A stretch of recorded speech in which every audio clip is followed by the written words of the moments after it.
Hey, this is Todd Dammit Kearns from Slash featuring Miles Kennedy and the Conspirators, Bruce Kulick, and so much more. And you are listening to the hottest podcast in the land, Shout It Out Loudcast, with Tom and Zeus. Oh boy. Here we go. This is Gene Simmons. Put that cookie down. KISS. Stop pressing the buttons. Stockbroker Simmons. Star? Paul Stanley. Is that what he does? Stop shouting. Ace Riley. He's not what you would call a handsome man. Oh no, here come the KISS times. Is that a positive thing? Okay. All right. I'm gonna grab me an ice cold mellow yellow. Why? Why do that to the fan? Stop it. Why? Because fuck them. What are you talking about? 617-525-0850. You do? Hey, fucko. Do you like KISS?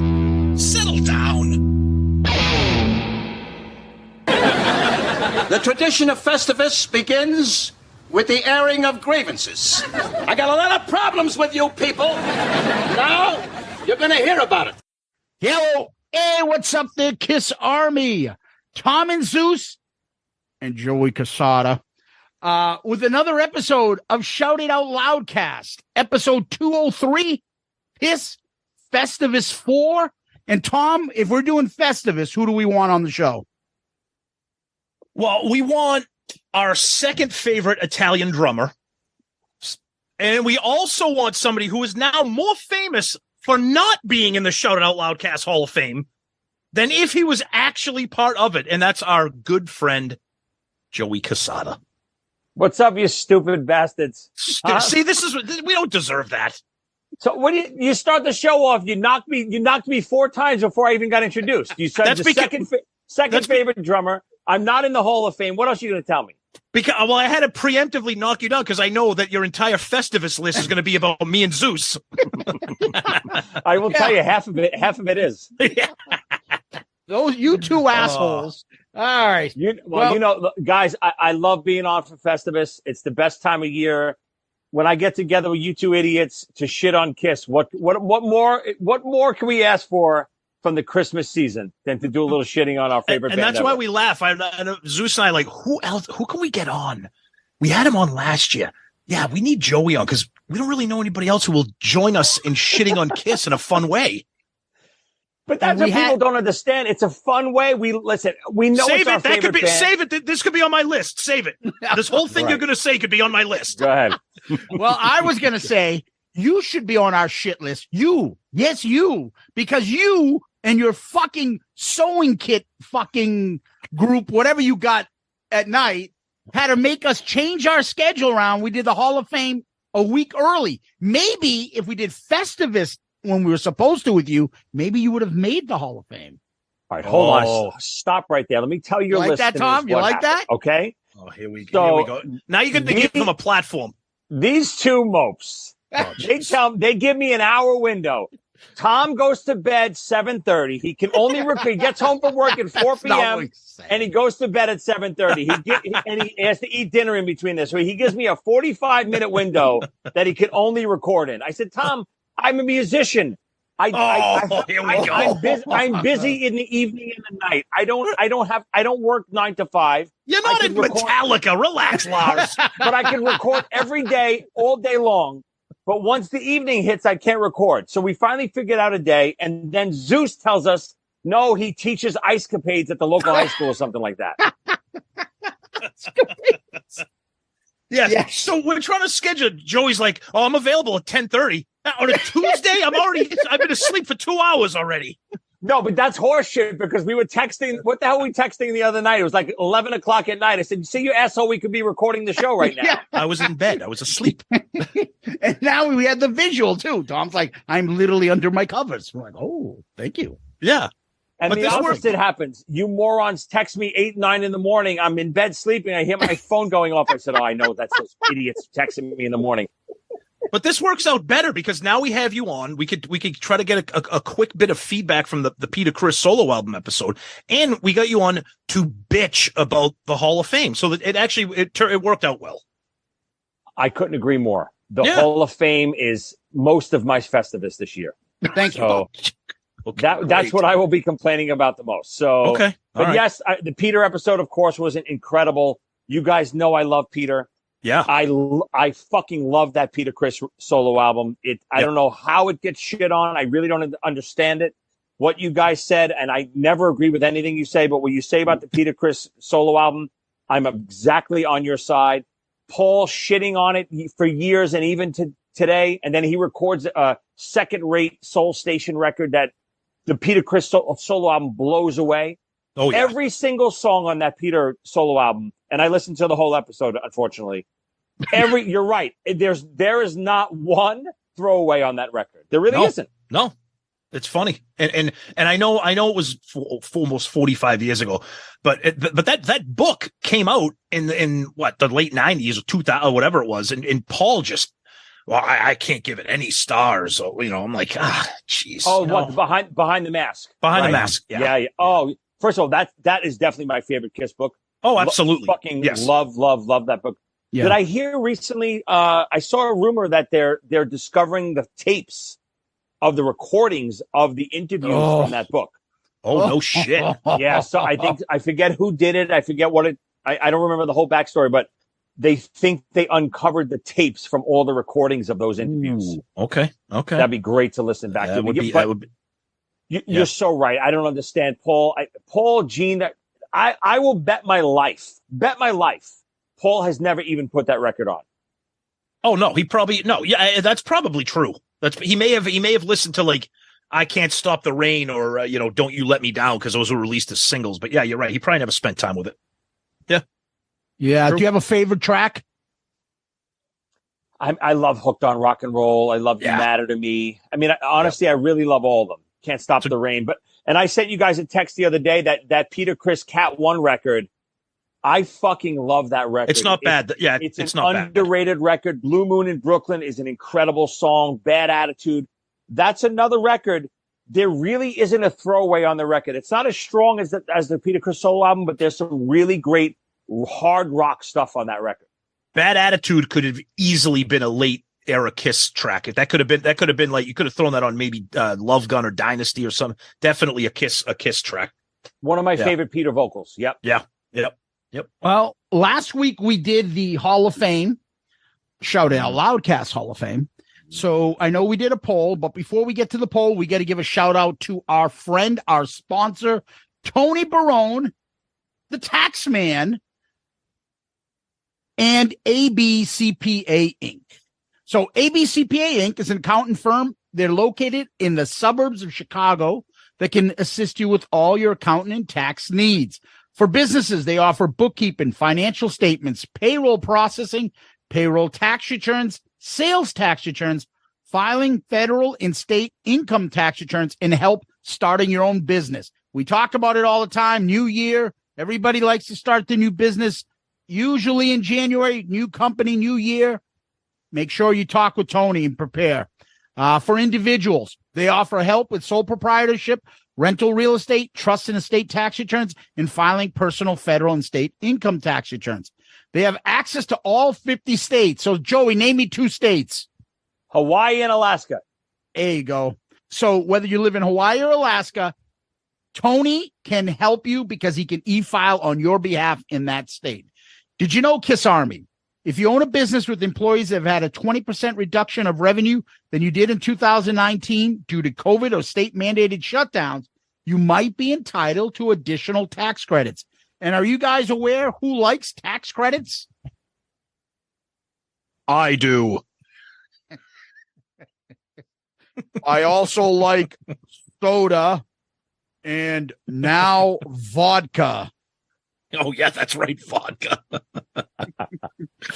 Follow him on Facebook and LinkedIn and visit them on their website, abcpainc.com. That's abcpainc.com, or email Tony at abcpainc.com. That's Tony@abcpainc.com, or call him at 708-430-3232.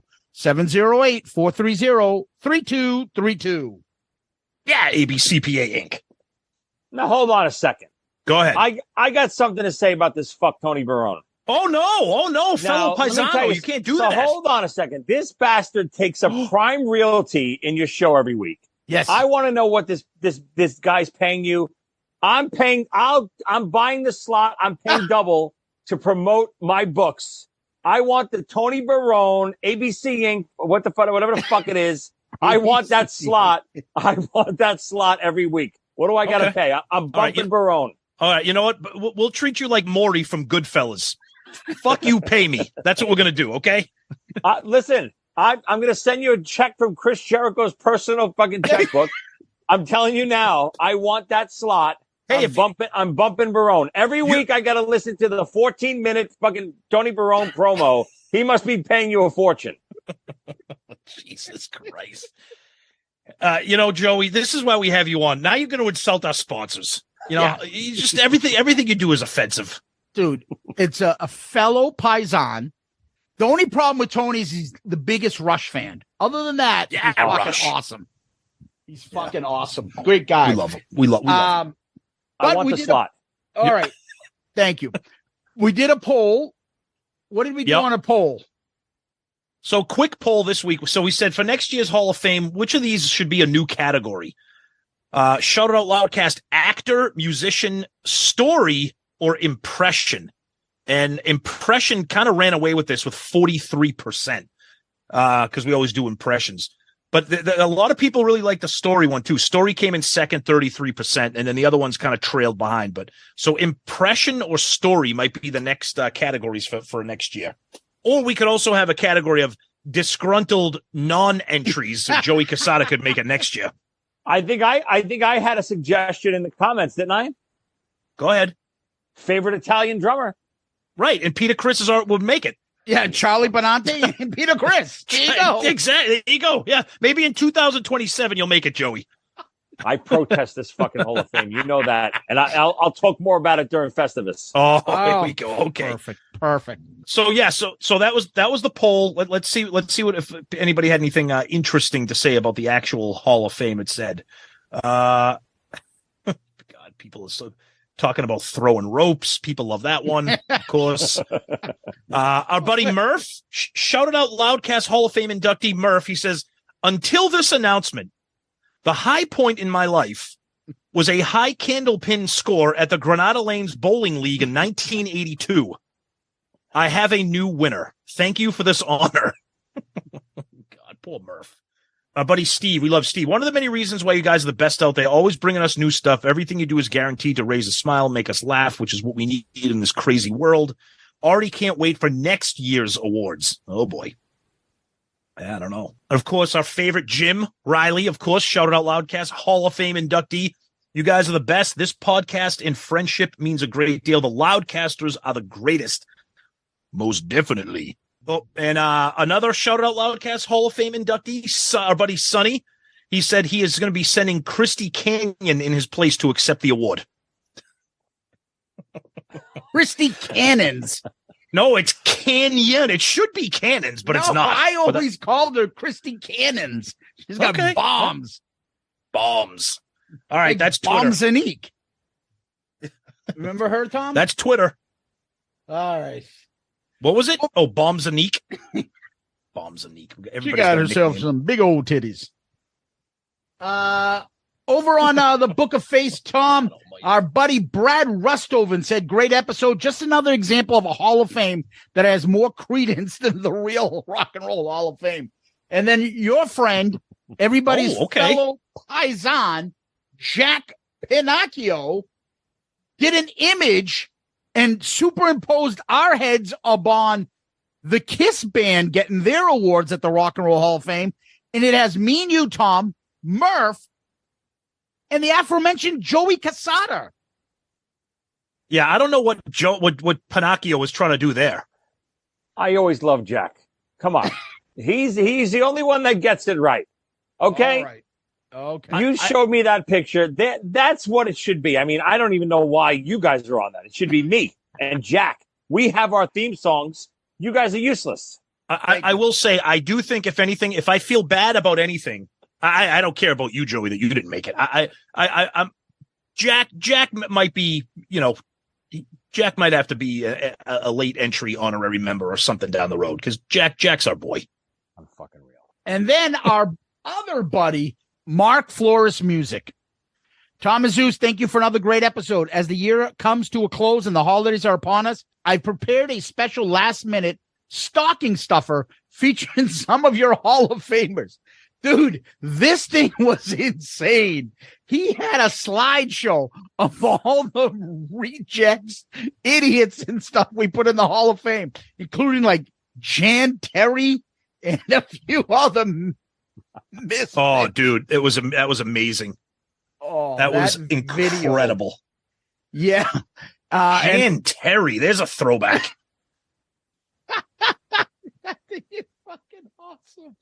And then, in addition, that Rick Rera said, yes, finally time to honor Dudley's dad from Different Strokes. Oh, that is such a fucking random Loudcaster thing.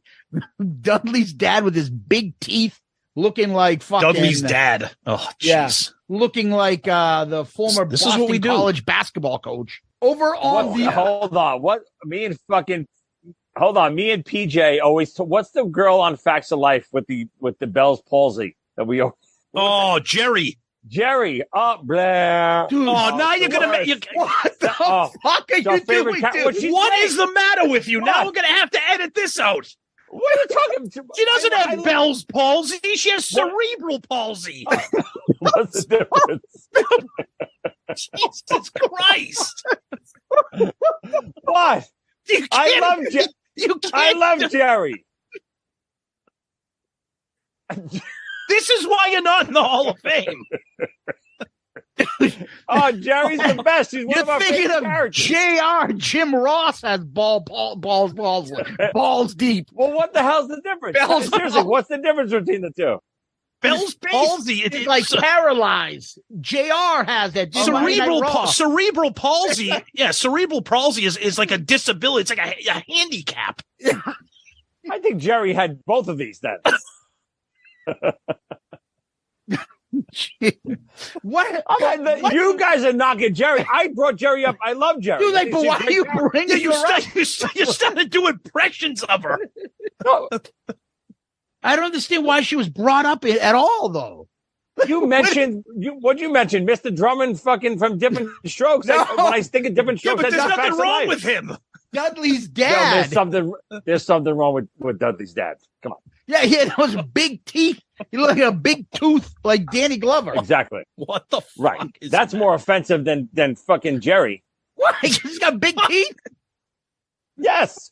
You can't tell somebody. You can't in this day and age. You can't tell someone they got big teeth. but That's you offensive. But you can make fun of somebody with a disability. I did not make fun You of were her. You made fun of her. All right, move on. We're gonna have to. This is why you're not coming. I back. want Jerry on next week. I want to talk to her.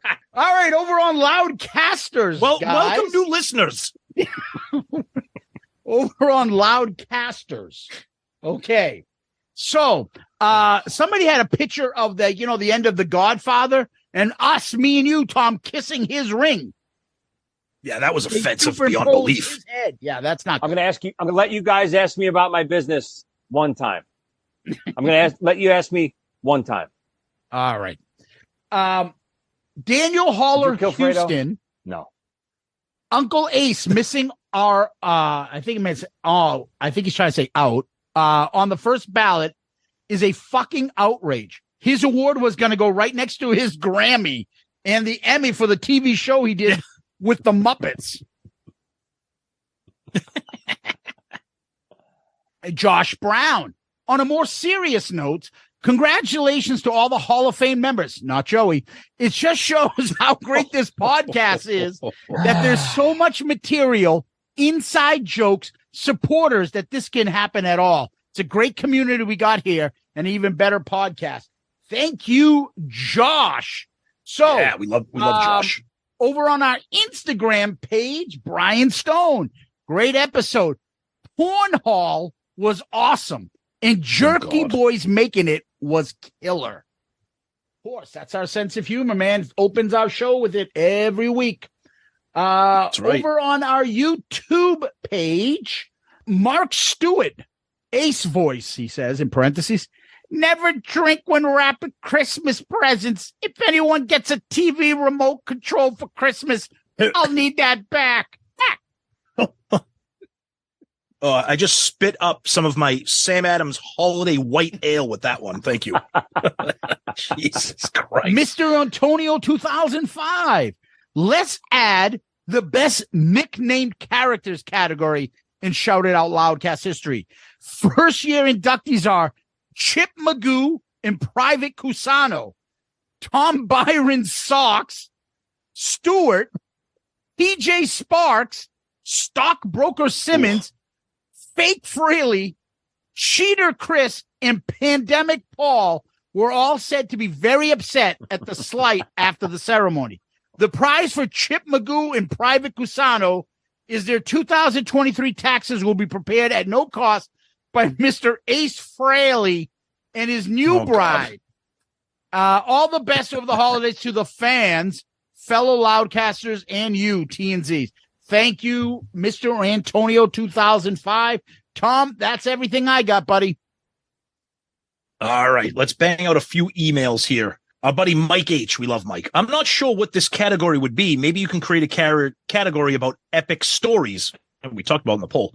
He says, I would have loved to have seen Zeus's Disney World never-ending puke story nominated or win in the Hall of Fame. One hell of a story that had me in tears. There's always next year. Oh, God, I love that. Oh, all right. We got to read our emails from our buddy and America's favorite realtor, Joey Romanek. Great episode as always. Can't wait to visit the Shout It Out Loudcast Hall of Fame in person so that I can see the bronze bust of Sonny Pooney in real life. Today, my wife and I sat down to plan our goals for 2023. She looked down at my list as I was writing and said, you want to be picked as a Loudcaster Hall of Famer? What the fuck is that? It's on my vision board. And in other news, thank you again for being a huge part of my 2022. Merry Christmas to you and your families. And now I'm popping Gremlins in the VCR. Yes. And Joey, for that and for your number one wish for 2023, you, my friend, are our comment of the week. Good answer. Good answer. I like the way you think. I'm going to be watching you. Welcome to hour number 4.5. Here we go. Shout It Out Loudcast. We just finished the mailbag for the last 87 episodes. Oh, would you shut your mouth? See, this is why you're never going to get in the Hall of Fame. I find it. I find it funny. I don't give a shit. Yeah, we might have to do some pay to play here. You know, you want to be in the Hall of Fame? You give us something. Pay to play.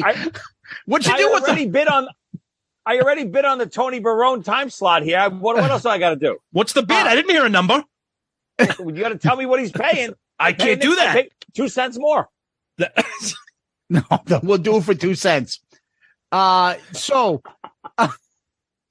your wife's gonna, Joey, where's the kids' college fund? I don't see the money in the account anymore. Oh, I had to get a sponsorship and also a fucking bust of Sonny Pooney. Oh, again with the bust and Sonny Pooney in the same sentence. Yeah, God, you should really make a nice bronze bust of Pooney. Oh, it'll cost a small fortune because of the size of it, but it'll be nice. Poor Sonny. All right. Well, what we do next is we give a shout out, Joey, to our buddies over on our Patreon.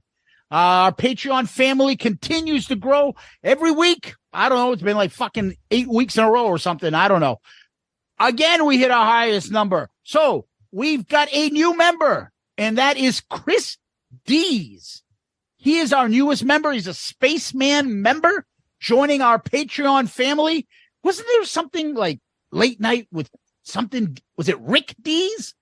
Yeah, Rick Dees. He was like the top 40, like Disco Duck and all that shit. Yes, yep. I thought there was something there. Well, Chris has joined us. Chris, we appreciate the support. Thank you very much for joining.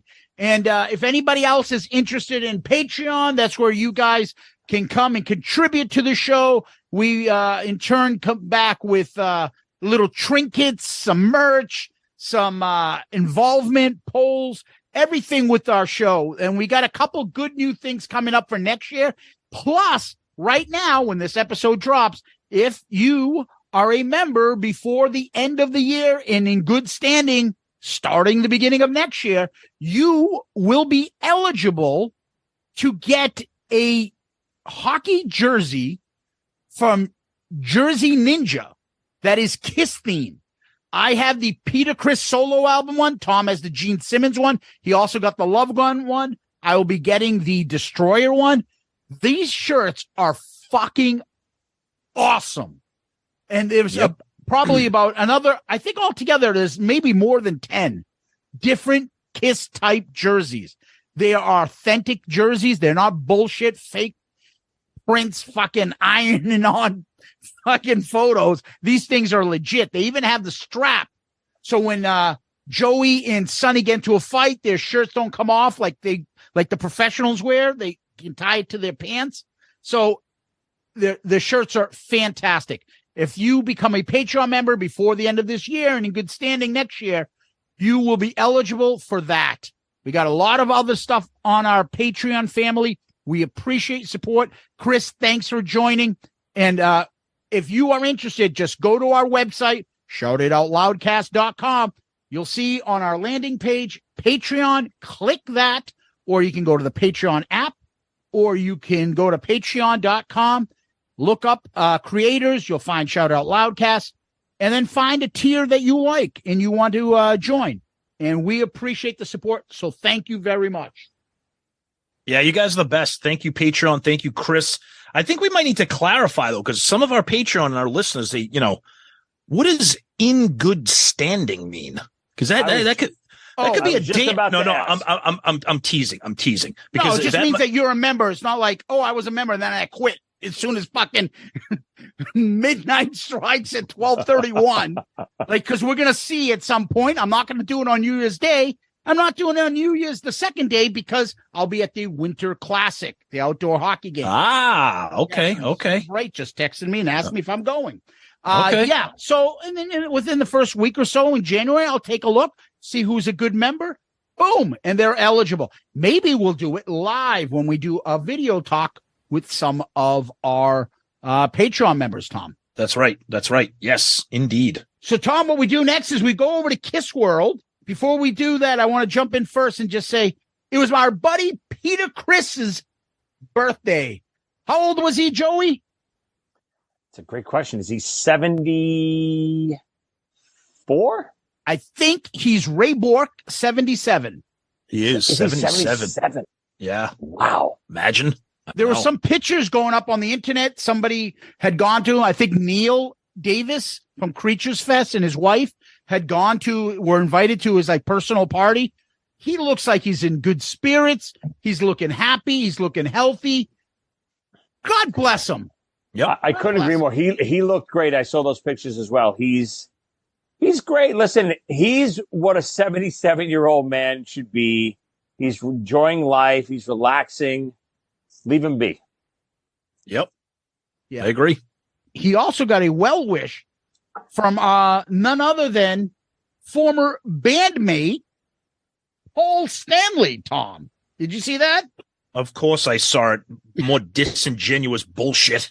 Oh, it was so even that is he's just fucking reaching. He just wants other people to say, "Look what Paul did." Yep. So ungenuine. Yeah. So he goes, "Happy birthday, Peter. Always my thanks to you for all that you gave to us and the fans. This is your special day. Enjoy it. I have nothing to now say. Go fuck yourself. I have nothing good to say about me and you or the fun times we have or to the future. It's like, yeah, I will acknowledge you so people won't give me shit. KISS fans won't yell at me. I'll give you the minimum I can give you. Go enjoy your cake. Now, enjoy your cake. Enjoy your cake. All right. See, that's good because now I want to segue into more KISS news involving Paul Stanley's Twitter. Oh, no. Okay. Oh, no. Here we go. So he posted something today or late last night. So he posted a selfie of himself. Okay. It looks like he just smelt a pile of dog shit. His face is horrendous looking. He's got these big, stupid glasses on. And he says, Christmas and Hanukkah shopping in Beverly Hills. Hard to be incognito so I'm happy to take photos with fans. They make it all possible for me to be shopping in Beverly Hills. Dude, what? You're a liar because you hate taking pictures with fans. B, you just said, thanks to you motherfuckers, I can go shopping on Beverly Hills. Is there any more unlikable person on the planet than Paul Stanley? I know I know we haven't reached our Festivus topic yet, but can you imagine saying, you're the reason I'm on Beverly Hills right now? Can I add one more thing to that? He says the whole thing was, yeah, I'll stop and take photos with fans. Yet he does a selfie of himself. Right. Whereas, like, he's not showing, like, people coming up to him and him being nice to people. How do we know he took a photo with fans? I bet you he didn't. Dude, that's the equivalent of, like, so say I mean, I don't have a landscaper at my house, but that would be like, say I had a landscaper, a guy cuts my lawn and does the weeding and everything. And I was like, hey, what's going on, buddy? Hey, you're the reason I'm taking my wife out to dinner. Thanks. See you later. Like, what the fuck? Rick, what are you doing? And I love it's hard to be incognito. Yeah, when you're wearing a 2-foot sombrero, you stupid idiot. What the hell are you? I mean, who is he trying to kid? Does he think anyone believes his bullshit? He's so detached and insulated from, like, society. His therapist. Yeah. You know, as George Costanza would say, you know, we're living in a society here. Like, that's what it's like. But anyways, he really is. He's so detached from the world, from real people. Yeah. He has, whether it's his wife and his little clique around him, feeding him all the bullshit that he wants to hear, especially his therapist, you know, just stroking his ego, laying on his couch. He has no attachment to the real world whatsoever. No, and not even the fans. No. I can't imagine the brain power that I'm going to be like, hey, you know what? I love you guys. Thanks. And now I'm going to go on Beverly Hills and buy a $12,000 watch. Thanks to you guys. Yeah. There's no kiss tards at Beverly Hills running up to him and asking for an autograph. No, the people in Beverly Hills are being like, is that guy from KISS? Oh, that makeup has fucking warped his face. Well, speaking of KISS members, we got another interesting item in the news that we were just talking about before we started recording. Our buddy Ace Frehley is selling one of the more ridiculously insane items. So you guys on social media, you see the pictures of him with his socks. He usually puts his foot up on the dashboard, and it's a picture of a silly sock. So now he's selling these framed, like professionally matted and framed, a photo of his foot up on the dashboard, and then an actual pair of the socks with a little plaque. And it's Ace Socks Frehley. So now he nicknamed himself, but there's nothing worse than your own self-imposed nickname. Ace Socks Frehley, Stars and Stripes, one-of-a-kind plaque, autographed by him. Anybody want to take a guess at how much this costs? $3,500 for a framed photo, autographed socks of Ace Frehley. Joey, well, what's worse? Is that worse than the fucking 1x1 piece of Paul Stanley carpet that he was selling? But was it 35? But was it? I don't know. That's actually pretty bad. That's a horrendous. How much was the carpet? And wasn't he selling bricks too? I think he was pulling out nails from his baseboard and selling those too. I mean, Jesus Christ! You're selling pieces of you're cutting up your old carpet in your house and selling it. That you need that money. That's what you need. Yeah, but $3,500. Tom, if you peel the back of that plaque, there's a bag of cocaine in there. But here's the funny thing. So you might have left one in there. You're right. Yeah. Hey, fucking, where's my Coke? The thing that I don't understand about this price point is we did a meet and greet with Ace at Creatures Fest, and it was relatively it was a regular price, and I got him. He signed my my cover of Love Gun, the LP, with his Ace card logo, and it was. I don't understand the $3,500. This is mind blowing. I don't get that. Well, here's my question. Listen, I think people are going to buy it. Do you think someone's going to buy that? Yes. Yeah, me too. God, I really hope not. But what is Paul and Gene selling for their guitars and their bass? what, 5, 6, 8? I don't know. I mean, wouldn't you? I mean, if you have $3,500 to spend on a framed pair of socks, I guess maybe that's it. Maybe if you have that kind of money. Well, that's what it is. If you have money to buy, whether it's a $10,000 Gene Simmons base or $3,500 on socks, it's all the same. It's all relative at that point, right? I mean, if you have that kind of disposable income, you might as well buy his socks. What's the difference? Well, hold on. You buy the bass or the guitar, you spend time with those guys too. Plus, you get a valuable instrument signed and that. Here you get fucking Ace's rotted foot socks. Fucking don't even talk to him. And he, and that's the product you're getting. That's autographed. Come on. It's bizarre. It is. I don't know. It's bizarre. But other news involving Paul. We get back to Paul. So there was a big event the other night in Vegas for magician Chris Angel was celebrating his 55th birthday. And I just laughed that you just said a magician. Yeah, but this guy's good. You said it very condescending. You really did. No. Yeah, no, I'm just saying a magician. And forgive me if I sounded condescending, because if you know anything about Chris Angel, the guy's fucking awesome. I mean, he's great. Yeah, he's great. He's a fellow Grecian, but he's still a magician. Yeah. So he was celebrating his 55th birthday. It was a charity event that he was doing for that fights childhood cancer. Great cause.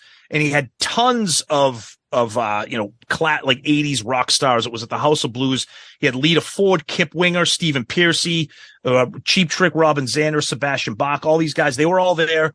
They played a total of 40 songs, I think, overall. And wow. Each guy played, Sebastian Bach played a bunch of Skid Row hits. Robin Zander did a bunch of Cheap Trick hits, etc. Stephen Pearcy, Rat. Surprise appearance by Paul Stanley, who decides to come up and play nothing from KISS. He comes up there and does All Right Now by Free and A Whole Lot of Love by Led Zeppelin. I don't know who's in charge of the set list here, but every single other performer played their own stuff or sang or played their own material. Yeah, but Tom, he realized it and he said, I'm being I think he, the typical Paul, he's got to put the caveat, I'm being vulnerable here just for you, Chris. Meaning I'm going to be embarrassed and the YouTube shit's going to be on there, but I'm doing it for you because you're my friend.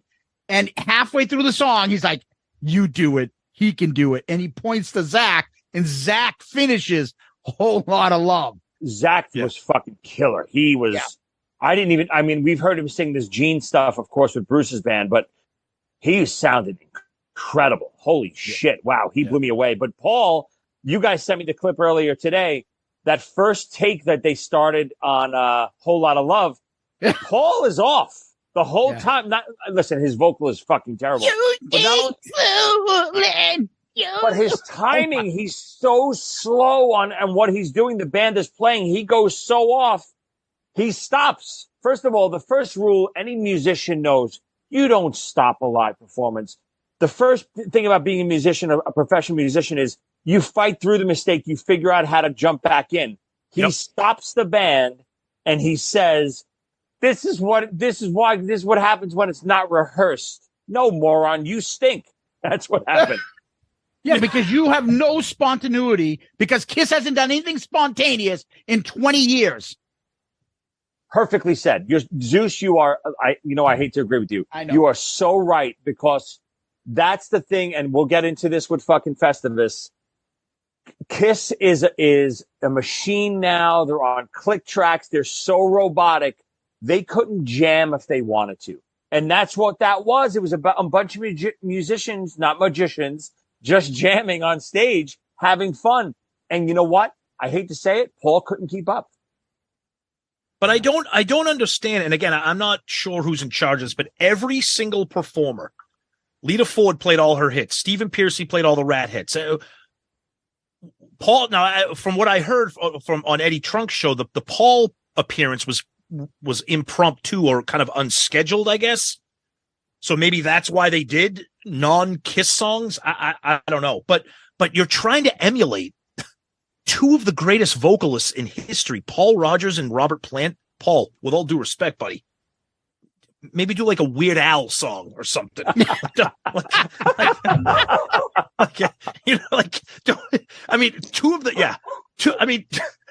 two of the greatest vocalists in history, and you're trying to be. Don't do it. Don't fucking do it. This one's called Amish Paradise. Right. You ain't fat. You ain't nothing. And I got to tell you, I think the reason why Paul doesn't do KISS stuff at events like this, and I know this is going to hurt people's feelings. Go ahead. And I know it's disgusting to even say. Tell me if you think I'm right. I actually think Paul, in a weird way, is embarrassed by his own band and by his own catalog. Okay, Joey, save that. We're gonna circle back to that. Save that. Yep, great point. But we'll come back to that. I promise. All right. Before we get started, Joey's going to go over and talk to Paul Stanley and tell him how to be a rock star.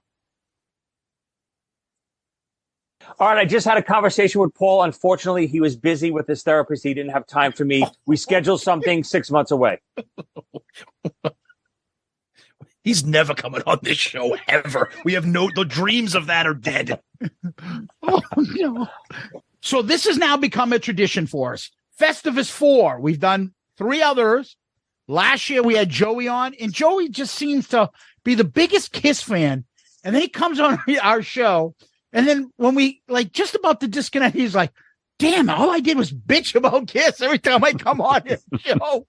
And so he has to be with us when we do these Festivus episodes, right, Tom? Of course, we need somebody else who shares our ire towards the band, to use a word there. But we're not really angry with the band. No, this is what we do. Passion. Yeah. We do these episodes because we love the band that much. That's why. Yes. You're right. And that really is the perfect word, passion, because if I wasn't passionate about KISS, I wouldn't hate some of the things they do as much as I do. And I think the 3 of us, and again, I hate to compliment you guys, we are the only honest ones out there. Everyone always sugarcoats everything they do, and they gotta love everything they do. No, you do not have to love everything that someone does just because you love their product and you love their band and you love their music. It's okay to say, I don't like this, but I love that. It's okay. Yeah. Save that, because we might be coming back to that topic again later on in the episode. Yeah, no, but honestly, I think, Joey, you're right. Of all the KISS podcasts and everything out there, I think the 3 of us have as much passion about the shit we hate, but then we have equal amount about the stuff, how much we love the band. And and you're right, it's okay. Another Festivus Miracle. Well, let's hear yours first. Now, obviously, we're starting with number 5. And I think we're just doing these random orders, unless you're real passionate and want to make a number 1, you're number 1. But let's go with number 5 for you, Joey. Yeah, mine are pretty random order. I do have a significant number 1. It's a definitive number 1 that I'll get to when I do my number 1, but everything else could be any order. I'm going to start. I'm sick and tired of people bitching about 80s Gene. I'm really tired of it, because 80s Gene, I don't want to hear, he checked out, and Paul Stanley, how many times does he say, I had to run the band and I did this and I did that? Bullshit. Some of Gene's stuff, and I would say most of Gene's stuff in the 80s is actually really good. Was it great for the time frame that it was in? Of course not. 80s was this pop commercial music, this pop commercial metal that Gene, didn't have that voice for, that Paul had that high pitched voice. Gene's stuff in the 80s is very strong. You go back and listen to it. I'll hold it up against anything KISS has ever done. And not only that, I think Gene was part of KISS in the 80s just as much as every other band member. Yes, Paul was entrenched in KISS and he was producing the records and so on and so forth. Gene never missed a tour. Gene did every tour with KISS. Right? He recorded every record. He had just as many songs on the records as Paul's. Whether Paul thinks that if they were as good as his or not, that's hearsay, right? That's someone's opinion. Gene has just as many tracks, did every tour with KISS, did every interview, every media tour. You never saw Paul Stanley's media tour promoting Asylum. It was both of them. So where is this whole, this myth that Gene disappeared in the 80s? Listen, Gene was uncomfortable. The makeup came off. He didn't have this persona anymore. He didn't have this flamboyant look that Paul had. Between you and I, he wasn't a handsome man without the makeup, based on what the 80s rockers looked like. So Gene, tried to do his own thing. He went to the movies and he tried, and listen, Runaway was fantastic. Some of the movies he did, Wanted Dead or Alive is fantastic. Some of the stuff he did was great. So what? He did other things. That's okay. Just like everyone is doing other things now. It's okay. Paul does Soul Station and Gene does Family Jewels. That's what life is about. You guys do dorm damage and fucking take a shit whatever other podcast you guys do. You do other things. You branch out into other avenues because that's what an artist does. Paul was so focused on KISS because he had no other outlet. Don't let him fool you to think if Paul's paintings and stuff were in the scope of things back then, he would have done that. If Paul could have acted, he would have. You heard so many stories that he went off and did acting classes and he tried out. He did the stupid Folgers commercial, which is hideous. He would have branched out. He couldn't. So his focus was on KISS. And that's okay. But don't shit on Gene because he did other things. Yeah, Zeus and I, we talked about that, especially during the Crazy Nights album review, which I personally think that's a standout sample of Gene's 80s stuff. And Joey, you said it perfectly too.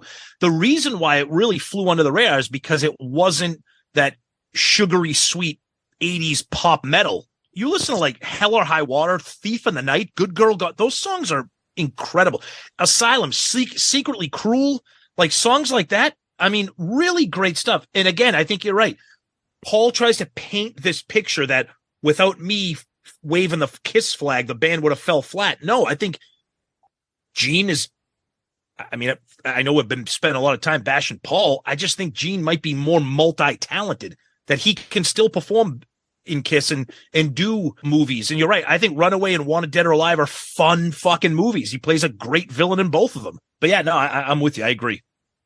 Yeah, and he's also keeping the KISS brand around. When you say, "Oh, Gene Simmons, that guy from KISS," exactly. Oh, he's in this movie. That's bringing eyes and attention to KISS in the 80s. I'm sorry, It is. And if you think Paul could have gotten the role in Wanted Dead or Alive, he would have said, "No, I need to concentrate on KISS." Exactly. Come on, he would have been fuck off. Perfectly said, Zeus. You're so right. If Paul got offered a role in one of those movies just out of the blue, he would have jumped all over it. And you got to understand, too, KISS in the 80s, their main source of revenue was record company advances. So KISS was pumping out that record every year because they needed that advance to live on. So Paul was all about that because that was their source of income. Gene had other sources of income. So he wasn't as focused. That's okay. And Paul, it's okay that you were that focused. I don't mind that. And I don't take anything away from what Paul did in the 80s. I love 80s Paul Stanley. Love it. All I'm saying is it's okay that Gene did that. You don't have to shit on him for it. And it's gone so far that Gene shits on himself for doing that stuff because Paul brainwashed him into thinking it was bad. Tom? All right. So these aren't in real particular order. I mean, I like Joey, I kind of have one that kind of stands a little bit higher than the other. So I'll save that for number one. The rest are just thoughts. So this kind of goes back to, I kind of cut Joey off when we were talking earlier about Paul, but it's my general feeling that the band members never really talk about KISS in a proud or enjoyable way. If they talk about KISS at all, okay? For example, I know that Gene Simmons and Bill Maher are friends, and I know that their interests are very, very similar, and I know that they're very, very politically motivated and current events motivated. Gene was on that show for an hour, didn't talk about KISS for a second, and I get it might not have been the right platform. I get that. But they never relish the fact that I'm Paul Stanley from KISS. I'm Gene Simmons from KISS. When you see interviews or hear from these other band members, you're like, that's their passion. That's their identity. And Joey, you said it. I think now, particularly Paul, as he's later on in his career, I think there's a piece of him that's like, oh shit, these people are going to remember me as the guy in that band with makeup. what can I do to change my legacy? Oh, I can become an artist. Oh, I can do this so that maybe a newer generation will associate me with some of these more refined activities. And to me, this is going to segue into another thing on my list, but to me, it really, as a fan, if I'm passionate about your band, I want you to be passionate about your band. And I don't feel like I'm getting that from them. Good one. Good. No, I can see why. And we all feel that. But here's the thing I was thinking about. Nowadays, Gene is so iconic with the KISS brand, the makeup and the image of him with the demon makeup and the long tongue, that he doesn't need to talk about KISS because he's got a million other brands going on. Exactly. Paul does it purposely because he wants to say, no, there's more to me than this. You got to see this. Gene doesn't need to brag about himself. He's confident in what he does. Yeah, you want me to tell you about KISS? We've sold the most gold albums. He will throw that out every chance he can. And he loves to, we've done this. We did this. We're the first band that. We have the most marketing stuff. Paul never does that. So I just think Gene uses it to whatever he's marketing. I'm talking about vodka. I will sell you my KISS vodka. Right. Paul is like, oh, yeah, I'm an artist. Did you know I was in Phantom of the Opera and Toronto? Yeah. Toronto. And now I'm a chef. Now I'm a cook. Look at the pictures I post on my social media. They have absolutely nothing to do. If you followed Paul on Twitter, you would know nothing. You would not know that he's in KISS. The only time he posts on KISS about KISS is like the day of a show. He's like, San Antonio, we're ready to rock. And that's it. And once that show's over, boom, back to pizza ovens. In a very eerie way, history repeats itself all the time. And in this instance, you had that 1980, 81 era of KISS where KISS was bigger than anything in the world, 78, 79, 77, 78, 79, right? And then they wanted more than anything was critical approval, right? They wanted critics to approve them. They wanted to get all the write-ups in the magazines that KISS should be taken serious. They're not just this band that writes about sex and rock and roll. They're serious musicians, and the concept album of The Elder, which I do love, believe it or not. But what happened was KISS got diluted. They got ashamed of what they did in the 70s, and they tried to become something they weren't. Mm-hmm. And that's where Paul is again. Paul's ashamed of history. He really is. He's ashamed of it. It's sad. He wants to be known as this musician, artist, painter, chef, whatever he wants to be known as, Renaissance man, if you will. Yep. That just is a worldly man that knows about wine and he knows about culture and he knows about all these other things. And to prove that he knows these things, what's the easiest way to prove these things? Put other things down. He puts other people down to build himself up. Listen, I've been an artist, musician my whole life. I've seen this trait in people so many times. People that knock other people constantly are so insecure. They do it to make themselves feel better. And it's so transparent when Paul does it. It's mind-boggling. Well, if I can quickly put on my calling Dr. Tom hat for a minute, usually the whole world of art comes from the philosophy of I need to be liked by other people. So I'm going to perform on stage. I'm going to act. I'm going to paint. I'm going to play an instrument. And that way I will get the accolades I'm getting from those people that I'm not getting if I were to be a policeman or a financial planner. And when those accolades might not be coming as fast and furious and as frequent as you want them to be, then like you said, Joey, okay, well, now I need to kind of reframe what I'm doing and show everybody I'm doing this now because I know you don't like that. So that's no good. Look at this. KISS Cruise, perfect example. Paul has an event on the cruise where he shows people how he cooks. He has his art gallery again. And there is nothing wrong with being multifaceted and being involved in different things. But when you do them at the expense of what got you there, somebody on Twitter, I don't know if it was Facebook or Twitter, they said it amazingly, and there was no hint of sarcasm. They said the shame in Paul's artwork is that even he knows the only reason people are buying those pieces of art is because he's Paul Stanley from KISS. That's it. That's the only reason those pieces of art are being purchased. And that's okay. And they're pretty good, though. I'll give them that. I agree. No, I agree. I agree. Nobody's buying that shit for thousands of dollars. Right. But that's okay. But Paul should just admit that. It's not, Paul, it's not that you're this amazing artist that people need your work because the art is so good.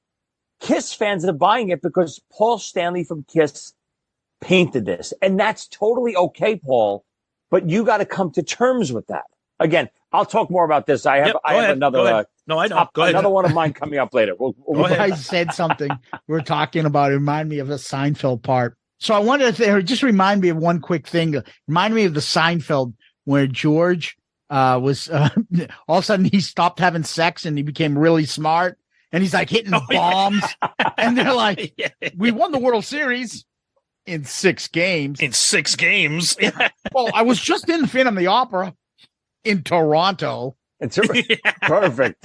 Oh, I love it. Exactly. All right. So my 5th one's going to be nice, short, and easy. I'm annoyed that KISS has not gone back and had them recertify all their albums. They haven't done that in years. It annoys the fuck out of me every time we do these ARC albums that I'm like, how many fucking albums did that get sold? And the KISS has nothing that comes close as an iconic album. The biggest seller, according, because it's from the 90s and stuff, is Smashes, Thrashes, and Hits. That's the iconic album from KISS. There's no way Destroyer is not 4 times platinum, at least in my head. No way, especially after the box set, Resurrected, all that stuff. It's got to have sold 4 or 5 million. Dude, put that on your resume. Spend a little money. Say that. Get your. I know they have like 8, like a lot of artists. 100 million albums sold worldwide and things like that. Get these things certified. We went through this. I was like, Rush, this album has sold how many? This album has sold how many? Like, I don't know anybody that was having those albums. I know people had Destroyer. I mean, Destroyer and Love Gun were the biggest albums for 4 or 5 years. It seemed like everyone I knew growing up had these albums, and they're only at like platinum, double platinum. Get them certified. Get yourself some credibility. I think we'd be all surprised by how many albums they would have sold if they recertify all their album sales. That's one of my things. Good call. I'm with you. Yeah, that is an absolute great call because you're so right. I don't even know what the process is, but you would think a band like KISS, who is all about saying numbers, right? All they want to do is say numbers, blah, blah, blah, blah, blah. You would think they would spend that money to get them recertified because you are so right. Since the reunion, even just the reunion sales alone, when people went back and bought the catalog, the remasters, all that stuff, how could all those albums not be multi-platinum? And the vinyls? I got to get a fucking squirrel colored Destroyer. I got to get an orange Love Gun. All those. Yeah, there you go. All those sales. And when vinyl came back, KISS is the perfect band for vinyl sales because you want to look at the artwork and get that, and collectors would want that stuff. You mean to tell me they're not fucking like getting ahead of other bands that were ahead of them in sales now that the vinyls are back and things like that? I mean, Joe Polo alone from Podcast Rock City that I'm on, he buys every vinyl, every color 6 times over. So he might have made all those right between the two of you. Between the two of us. Yeah. You could have caused some platinum sales alone. Yeah. Well, Joey, when you got the ZO2 records recertified, right? They went from what, 4 to 5? Four albums to 5? They went from newspaper to cardboard. Okay. Dude, I'll take the CD any day. That's just hey, that's still counts as a sale. That's a sale. That's right. All right, Joey, number 4. All right, so my number 4, this really aggravates the shit out of me. I'll just entitle it Bored Eric Singer. Oh, yeah. What the fuck is this guy doing? I mean, if his skills have deteriorated, then I would be totally excusing of what's going on. I know they haven't.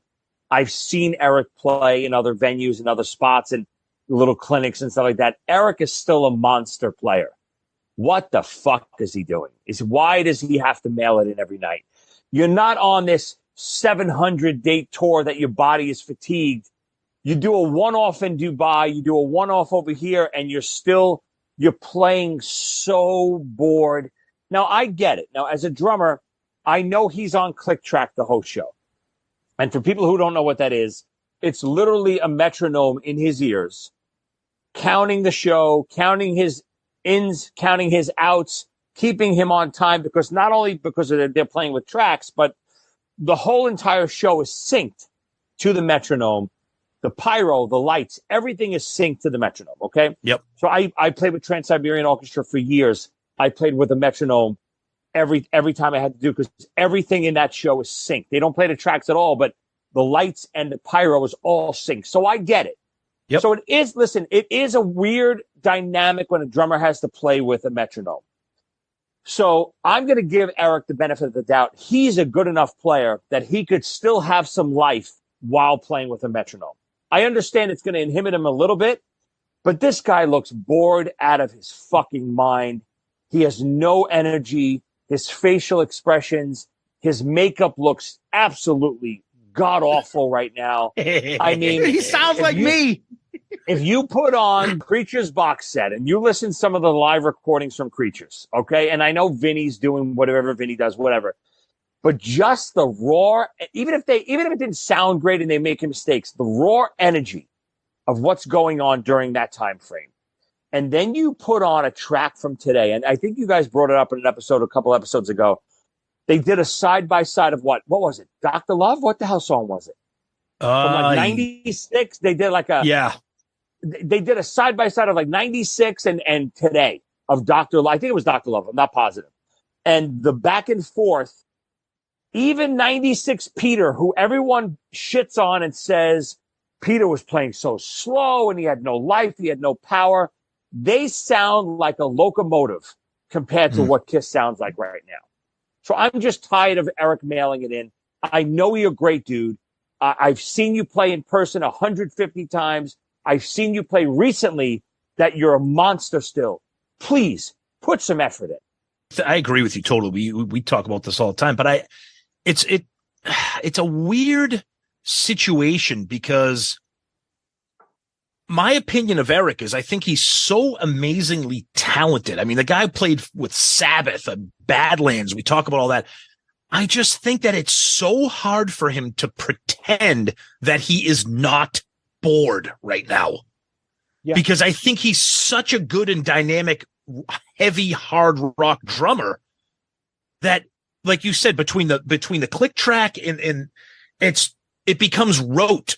You know, it becomes like just, you know, like a guy in a marching band, you know, marching down the street in the St. Patrick's Day parade. Like, you know, it's not that they're not talented, but he knows exactly what he's doing every step of the show. And that takes some of the passion. Now, again, obviously most concerts are rehearsed and scripted to somewhat and planned, but it doesn't seem like there's anything there. And I don't know if that's because the songs are so easy for him and he's bored, or if he's just bored in general or what, but you're right. And the problem is, Joey, he doesn't hide it. And I'm surprised that nobody has said, hey, Eric, at least act like you're fired up. Right.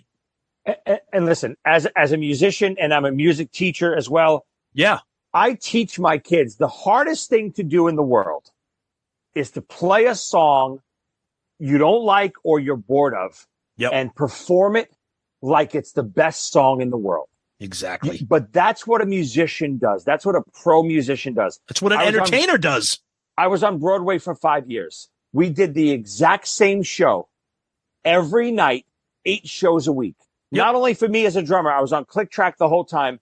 The performers, the singers, the actors, they had to do the same show. You can't be off even this much. You're on script. You're on book. These people put in, you know, you go watch a Broadway play. You've never seen someone mail it in before. These guys put all their passion and their heart into every performance. 8 shows a week. KISS is not doing 8 shows a week. I did 600 shows, I think, over a 4 or 5 year span. Jesus. So wow. These guys, you know, these guys, Eric and Eric too, people who are fawning over his vocals, Same thing. Yeah, he's got a decent voice. His vocals are so phoned in right now, monotone. When he sings Black Diamond, and you listen awful. to Peter terrible. or Eric or It's terrible. Carson, there's no soul, It's no terrible. passion, no energy. And I know he can do it different. Yep. If he couldn't, I wouldn't be shitting on him. I know he can do it. It's just lack of effort. Yep. I mentioned it last time when we were talking something about Peter. I'm like, Black Diamond, not the fucking Eric Singer shit that he's doing now. Terrible. There's no rasp. The reason why Peter works, and you guys will get it. I'm Greek. You guys are Italian. The one word that I always think of when I think about us like that is passion. Yep. There's passion. There's animation. There's hand movements. There's fucking energy. I don't coach music, but I do coach hockey. There's things about people that you can pick up. When I see somebody, hey, the puck's not on your stick, you just look like you're fucking standing around. It's the worst thing you can say. Fucking look like you're into the game. Look like, bend your knees, get into it, get fucking intense. How are you not intense? The puck's on your stick. Put that in the fucking, like, I don't get that shit. Dude, you're in front of these people, love you. Even the way he hits his drums, it looks like it's lazy. Dude, you were not like that. We saw you when you did Revenge Tour and all that shit. You look like everything you were hitting. You're a badass. If I'm a drummer and I'm a musician, I want to be known as sick. Now, I don't know if Dave Grohl or Taylor Hawkins technically are great drummers. I mean, I love Nevermind stands out to me. He's a lot of great drumming and something that great. Okay. But he looked like he is fucking banging away, smashing his head, fucking going, looks like he's going nuts. Makes me look at him like he's a great drummer. Same thing with Tommy Lee. I fucking noticed that guy back when I didn't know what good drumming and bad drumming is, but I can notice that guy. The guy's a badass, and he's so popular and he's so cool because he looks like he's fucking having fun up there or going crazy. You look like Charlie Watts is now put into fucking KISS. It's true. It's true. Right? Energy is contagious in life. Anything absolutely. you do, Absolutely. even when us three morons get together, Yep. If one of us is fired up and the other two are like, it doesn't work. People feed off of each other. People feed off of each other's energy. Yep. Eric emanating that energy off the stage is fucking exhausting for the crowd. The crowd is like a comatose watching him. It just doesn't translate. You have a great drummer. He's not a shitty drummer. He's a great drummer. It's not Peter up there. Like, okay, it's Peter up there. Let's try not get attention to him. He's older. Let's let it get through the show. This fucking guy's in his probably prime. He can still go. Peter Criss during Creatures Fest gave more effort, more energy, more heart, more soul in what he did on the few drum songs he played than singers played. And listen, I'm a massive Eric Singer fan. I know I shit on him all the time, but it's only recent. It's because I love him. It's only since I've been on your show. But it's because I love his drumming. I saw him live with the Paul Stanley solo band, 89 at Lemoore in Brooklyn. First time I ever saw Eric Singer. Big Badlands fan. Love fucking Badlands. Love his drumming in general. Big fan. But that's why what he's doing now is unacceptable. Great. Dude, this is fucking intense. We got some good conversation going there. That's right. All right, Tom, only on number 4. Holy shit, we'll be done by midnight. It's okay. All right, so I want to preface this by saying I understand that people have the right to do whatever they want. We are in a capitalist society. I get it. But just because you can do it doesn't mean I have to fucking like it. And my problem here is when KISS releases these limited edition picture discs, which I buy, whether it's KISS Alive 2 or Love Gun or The Elder, and people buy 3, 4, 5 of them and then go sell them for $500. Again, let me repeat myself. There's nothing illegal about that. You can do that. And if there's no minimum, if KISS Online doesn't put a limit on how many you can buy, then I get it. But the Kiss Alive 2 picture disc just came out. I got one. I was lucky enough to get one. Before mine was even delivered to my house, there were people in KISS Facebook groups selling them for $400, $425, $450, and they were and people would show pictures of them, 3, 4, 5 copies, selling them. Again, great. I just think it's a shitty fucking thing to do for you to grab all these things and for you to look at a KISS limited edition item as a bankroll for yourself. I think it's a shitty thing to do. And I don't know. I mean, again, I know I'm probably getting a lot of kickback from people saying, "Oh, you could do it if you wanted to." Of course, I could have done it. I could have bought 5 KISS Alive 2 picture discs, but I'm not going to do that. I don't need the money from the resell, and I'm just not. I just think it's sleazy. And if you want to do it, great. But I just think it's sleazy, and I see it more and more because KISS Online now is doing more and more of those limited edition picture discs items, which are gorgeous. They're great. Granted, picture discs generally sound like shit, but that's okay. People are buying. They know what's going on, Tom. They could cut that shit out. They can make it like more difficult for people to do that. They don't. It's just like Ticketmaster and everything else. People could take care of this if they really wanted to. They don't give a shit. They're all making money. That's right. That's right. It's not a priority of them. That's right. Yeah, and listen, I'm a totally agreement with you, but this is not just KISS. This is absolutely this is the collector's market in general. I'm a big collector. I collect toys. I collect comic books. I collect all sorts of things.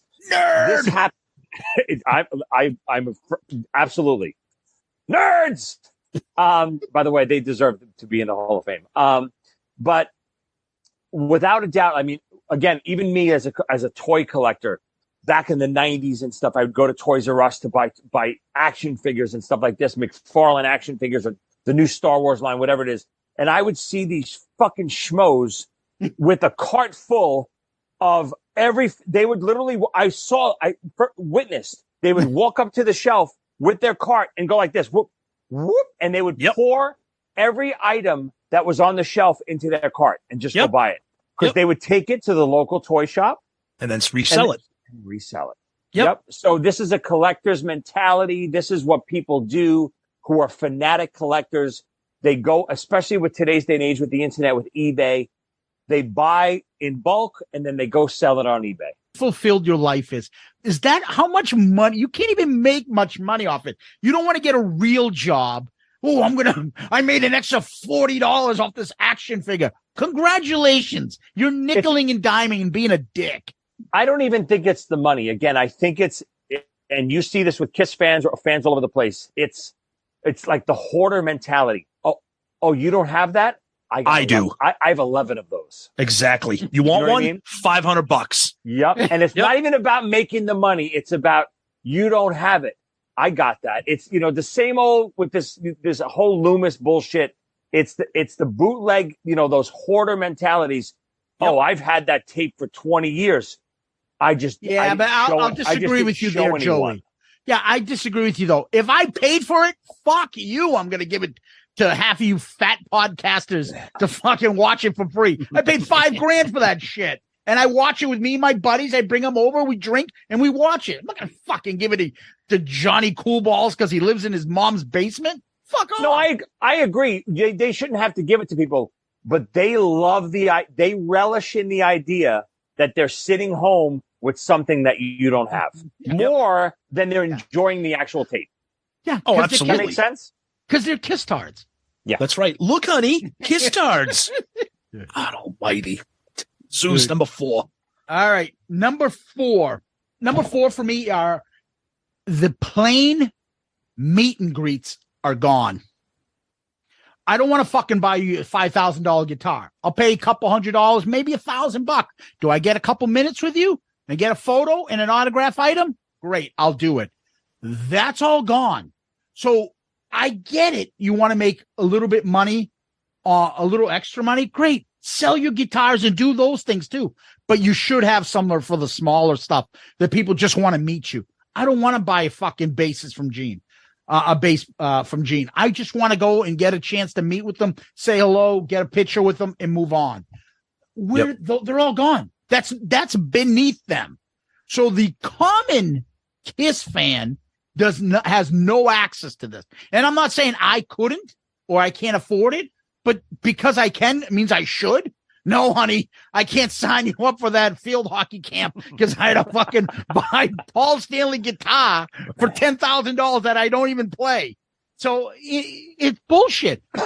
You went from taking a photo and getting autographed shit on the KISS cruise to now, hey, fucko, we're just going to leave you something in your fucking room. Pick it up. That's good enough. But if you do want to meet us, go buy some of my art or go buy a fucking bass for me. Come on. Totally agree. I don't get that. I find that and it's even more appalling on the KISS cruise where you have 5 days of access to the band. You can do both. If you want to do the art thing and the bass thing, wonderful. But you should still be available for a regular old-fashioned meet and greet. I agree. Tom, how much? What would you say? Could they go through everybody if you did an hour of their day every day, an hour? And give everybody a window. You're on the KISS cruise. You can take your photo and say to the band, hey, every day for 1 hour, you're going to meet KISS fans and they'll take their photo with you.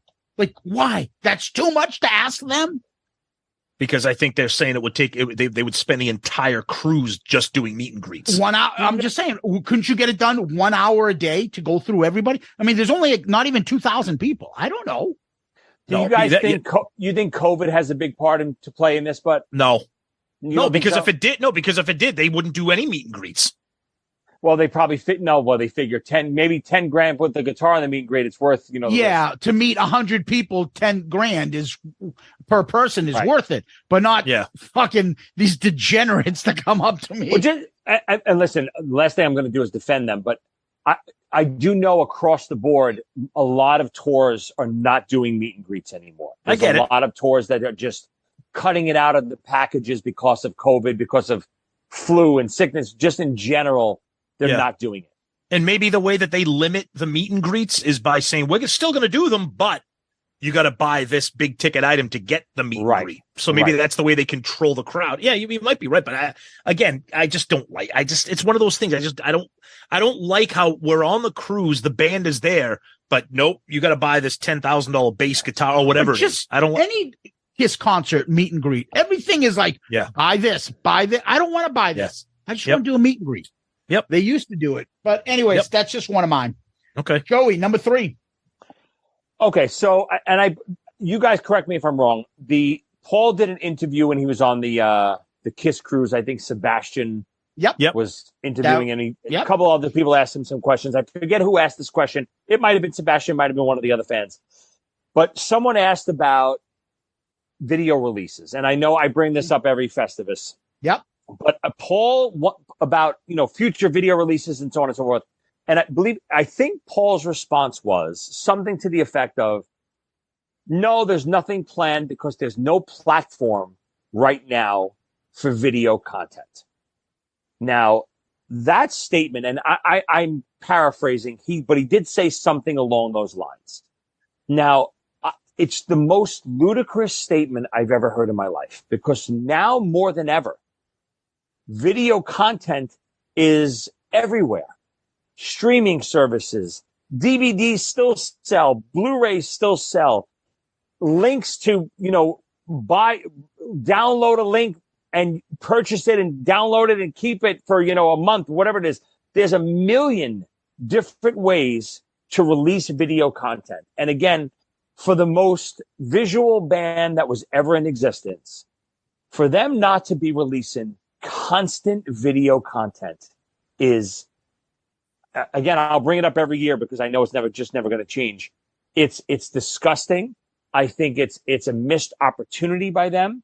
I think morons like my buddy Andrew Scambatti edits. He does phenomenal work. There's so many other KISS fans out there that do this work.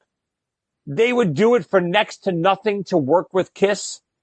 KISS could hire these guys or hire in-house guys, whatever you want to do, and make packages. Andrew just did a new thing, Rise to It, about the whole Hot in the Shade era of KISS. It's fucking phenomenal. If you love KISS and you love that era of KISS, you spend an hour and a half and watch this. I would have spent good money to download this or buy this Blu-ray disc from KISS, or have a KISS streaming platform. KISS has no vision right now. Their mindset is end of the road and blah, blah, just keep going, keep going. They don't have the wherewithal and the people around them to tell them, guys, can we move into this new era of video content, of streaming services? You don't need to open your own streaming service. I understand that's a big venture. Talk to Amazon Prime. Talk to Peacock. Talk to Paramount Plus. Talk to one of these streaming networks and say, hey, guys, and I know because I try to sell content all the time. I'm selling Joey Licious. I'm selling my animated stuff. I try to sell content all the time. Streaming services are starving for content. KISS goes to HBO Plus or Paramount Plus, whatever one of these networks, and says, I have this hundreds of hours of video content for you to release. License it from me. They will start drooling over the content KISS can provide from them. I don't know what they're doing. All right. I'm going to respond to that by quoting one of our newest Shout It Out Loudcast Hall of Famers, and that is Sonny Pooney. Oh, fuck. And his response, we talked about this, his response is always, why do they have to do that? They don't care. They don't care that you want it. They don't care that I want it. It takes effort. It takes time. It takes negotiations. It takes preparation. It takes organization. They don't care enough. And Paul always, it's funny, Paul's no dummy because he tries to say, rather than saying we're lazy and we don't care and we're not doing that, he says, well, there's no market for that, or there's no market for Blu-ray, or physical media is dead. Okay, if physical media is dead, why have you been re-releasing all of your vinyl on colored swirled picture disc vinyl every year? Because you know that people want physical product. Okay, but you're right. Why is there not a Blu-ray remaster of KISS Exposed? Why is there not a Blu-ray of Alive 2 from Houston? You know, or whatever? Because they don't care. It has to be they don't care. But it can't be that, because we know as well as everyone else, KISS loves money more than anything, right? But they're getting their money elsewhere. No, but they're thinking in a box. That's why they don't care, because they don't understand. I'm a big wrestling fan, right? You're right. So okay. wrestling for many, many years throughout the 80s and, even 70s, 80s, even some of the 90s, maybe a little bit before, but into the 90s. Biggest revenue for wrestling was live events, right? Live ticket sales, the gate. What did you make at the gate, right? Yep. And Jericho will attest to all this stuff. Now, once the 90s hit, once cable became the biggest thing in the world, pay-per-view hit, TV revenue, licensing from TV companies for your product, that's where you're making the money. WWE doesn't make money off their live events. They do, but that's not where they're making all their money. They're making all their money off of a deal with Fox and a deal with USA to air their content. Now, I'm not comparing KISS to WWE. WWE is a much bigger brand. But in the same vein, KISS is thinking, they're all in their 70s, guys. Well, not all of them. But that time is going to end.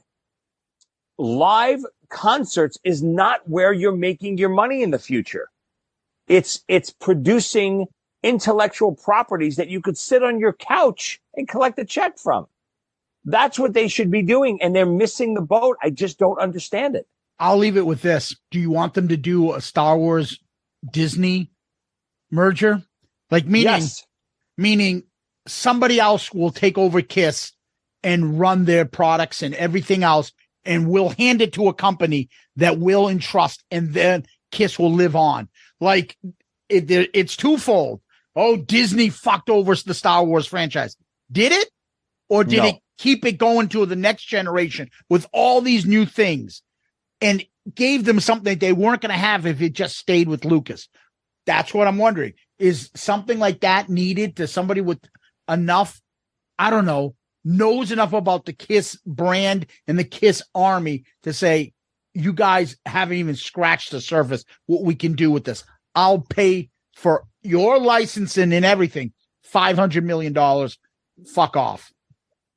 Yes, I think that's exactly what they need. They need someone with a better vision than what their management team is doing right now, because they don't have the vision of today's world. Disney, people could say Disney ruined Star Wars and ruined Marvel. Horseshit. They're bigger than ever. Do we love every product that they release? Of course not. I don't love every Star Wars series. I don't love every Marvel series, but I love that they're releasing new content for me to judge if I love it or not. Exactly. Like we said before we started.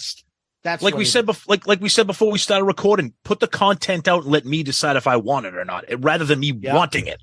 Yeah, you know what I mean. Not being great. There hasn't been a Star Wars movie in 30 years, but the purity of it is still there. Come on, right? Yep. So, all right, you're gonna keep your same 10,000 fans from 1977 Star Wars and not gain any new fans that way, and that's what KISS is doing. Yep. Tom, number 3. All right. So this is different from Kiss Tard. That's right, Joey. I said it. So because to me, this is different. Okay, because I see this a lot in the Facebook groups, and we've talked about it before. And it's not necessarily a Kiss Tard, and it's not necessarily like a humorless Kiss fan. It's more of a lapdog fan, and I mean just a person with absolutely no critical thinking. That it's like, thank you, sir. May I have another? No matter what they do, no matter what they say, they can't criticize it. If you criticize it, then they comment on the fact that you've criticized it. Like I made a joke on our Shout Out Loudcasters Facebook group. I posted a screenshot of an email I got that there was going to be a delay in the shipping of the Kiss Alive 2 picture disc. Okay. So I posted it and I'm like, oh, Kiss Online strikes again. You know, people like laughing and stuff. I got comments. At least you're still getting it. Oh, Lord. I'm like, okay, so I can't say anything ever about anything. On our shit. That's on our shit. Right. Even in a joking fashion. Like, clearly I'm making a joke because everybody knows that, like, one of the biggest cliches right now is Kiss Online's shipping. It's a joke. But the mentality of that, like when Paul posts that picture of him taking the selfie in Beverly Hills, Paul, you look fantastic. This is so great. Enjoy Beverly Hills.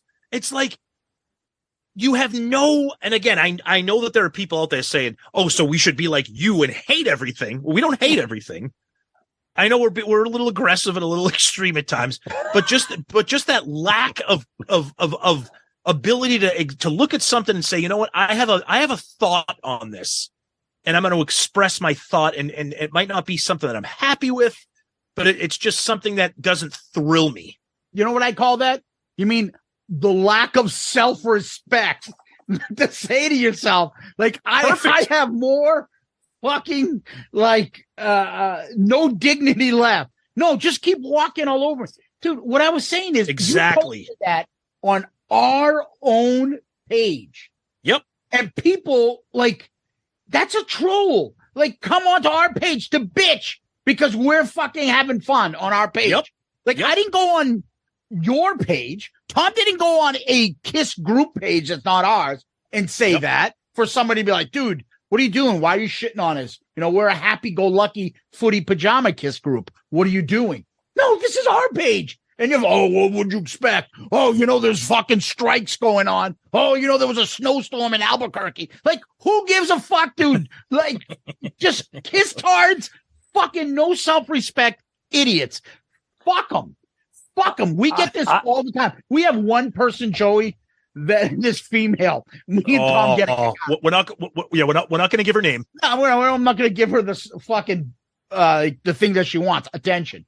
But like, no matter what, we'll put shit up. Like our sense of humor will get, I don't know, 30, 40 people laughing, comments going back and forth, everybody joking.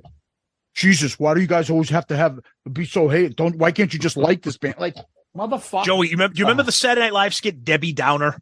Oh my God. Yes, of course. It doesn't matter what you're talking about. She's just like, wah, wah, wah. And it's now comical because it's almost like it's a parody of a Kiss Tard. Yeah, it's like, you guys, I like going to pages where people actually enjoy the band. So what the fuck are you doing? Why are you still following us? I call these people sheep. I say it all the time. Sheep. That's fine too. In real life, all the time. sheep, they have these blinders on. And I don't mean KISS people. I mean, just in general in life. I see people in everyday life. For instance, you go to a store, you see everyone going this way to line up on this line. Once you see that, the whole fucking moron herd just starts following because, this is where the people are walking. So they go and follow there. And then I immediately go, wait a second. If everyone's going that way, there's got to be an alternate route here. And I look over here, and sure enough, there's a line open right here that no one goes. You know why no one's going there? Because nobody had the balls to start to go that way. Everyone just walks to the left, and I go, see you later, morons. I'm going to the right. I'm chomping at the bits here because we do that on the KISS cruise. Remember that? Everybody went to We did that getting onto the boat and getting off the boat. Yeah. We're like watching these people and we're like, dude, is there something wrong with that line to the right? We're like, fuck them. And we just walked right in. Same thing with getting off. Everyone's mentality is, oh, no one's over there. Something must be wrong. I'll just wait here with everyone else. No. In life, go the other way. Don't follow the sheep. I go to a drive-thru. I say, oh, I'll take a Happy Meal, hamburger Happy Meal with a blah, blah, blah toy. Can I get the orange juice instead of the water? Oh, it doesn't come with the orange juice, sir. I know, but whatever it is extra, I'll pay for the orange juice. Right. And you hear on the other end of the machine, it's like their brain is short circuiting. They're fucking dumbfounded because in their system, they can't press a button that says orange juice. Rather than just taking a cup and pouring me a fucking orange juice like a human, they can't process it. And that's what these people are. I think that's the story Charlie Benante was telling about Gene when they went out to breakfast. Remember? You have breakfast items back there. You have eggs. You have bread. You can make an egg sandwich for my friend. And it's right. Like, but it's not on the menu. Oh, so just take off the lettuce and the tomato, and I'm just having a bacon sandwich. Okay. They don't know how to. What do we do? How do we charge that? What do we write on the ticket? What do we do here? What do we put in the system? Figure it out. They just can't. They don't. It's sheep mentality. Let's just go this way. I'm told to do this. This is all I know how to do. Yep. Great one. Same thing with all this stuff with this KISS stuff. Tom, great one.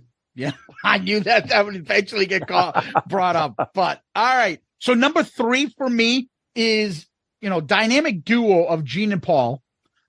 They don't do challenging interviews anymore. No one asks them anything that, sometimes they'll throw something out there and us like, oh my God, like chum in the water will run to it. Oh my God, I haven't heard him say something about this. Oh, wow, he said that. Okay. But nobody is asking them those questions, the direct questions that they want to know. We like to do it here on our show when we have guests on.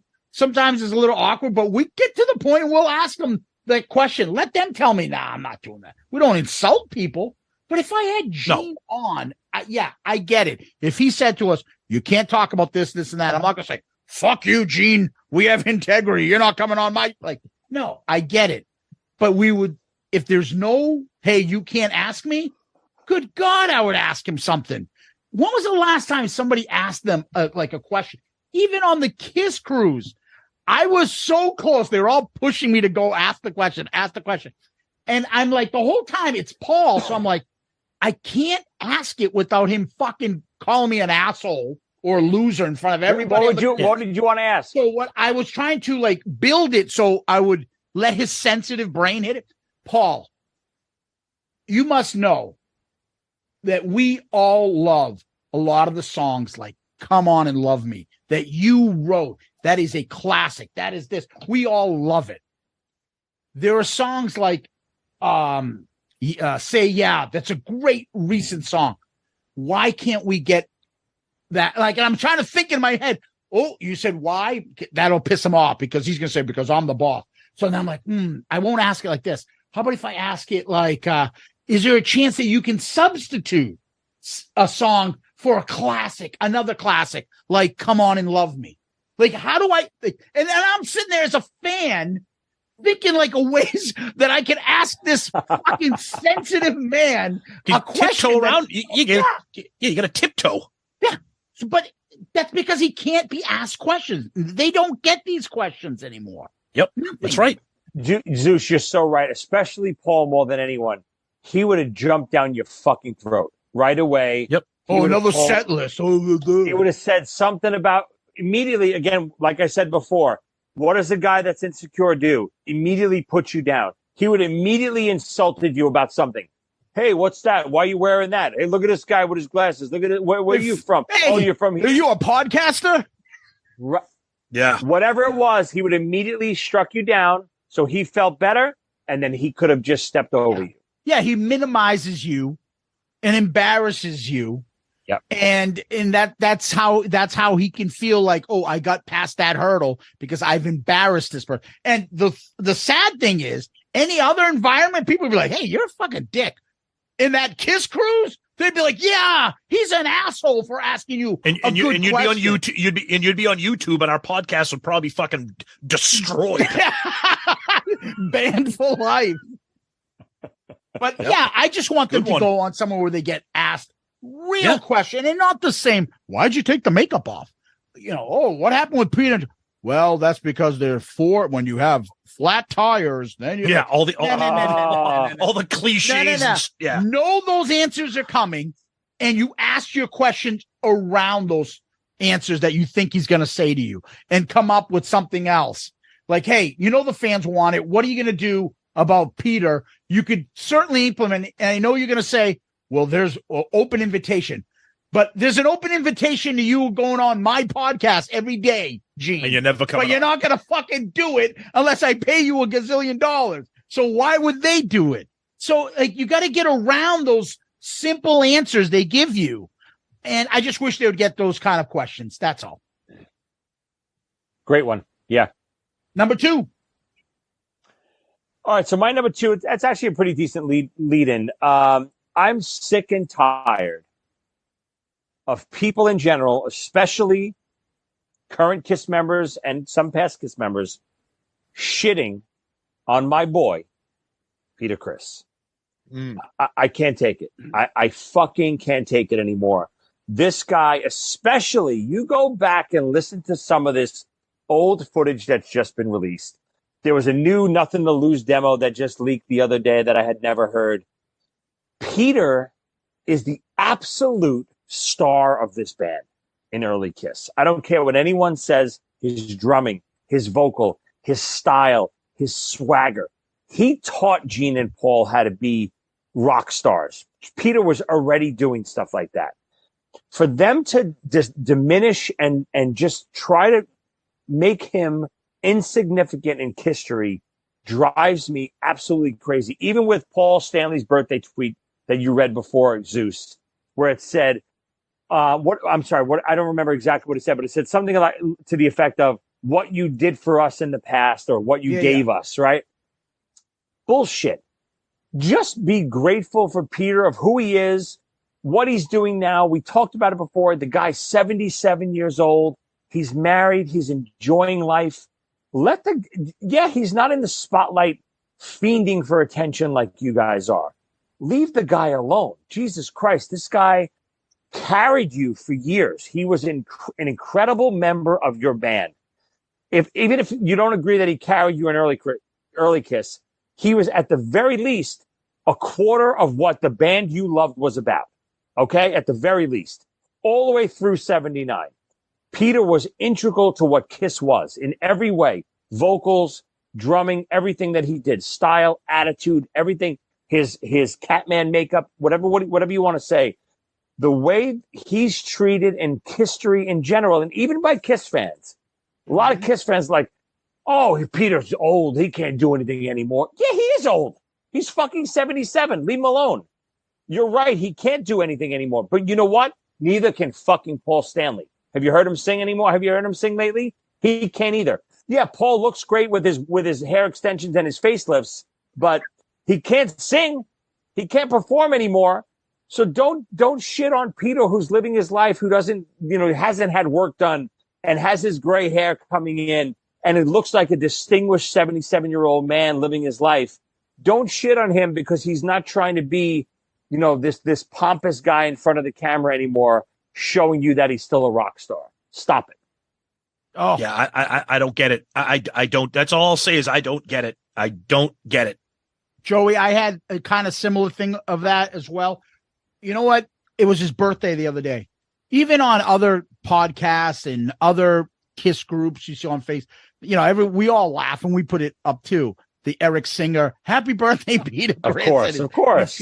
But then everyone will be like, oh, yeah, because Peter can't play, or Peter sucked, or he was gone anyways by 77. He was dead. He didn't do shit. They're all shitting on him. And even that stupid thing, and I like the Family Guy. Even Peter Criss doesn't want to be Peter Criss. That doesn't help him. Like shit like that. And that's the kind of crap that gets said. Dude, Peter made our band cool.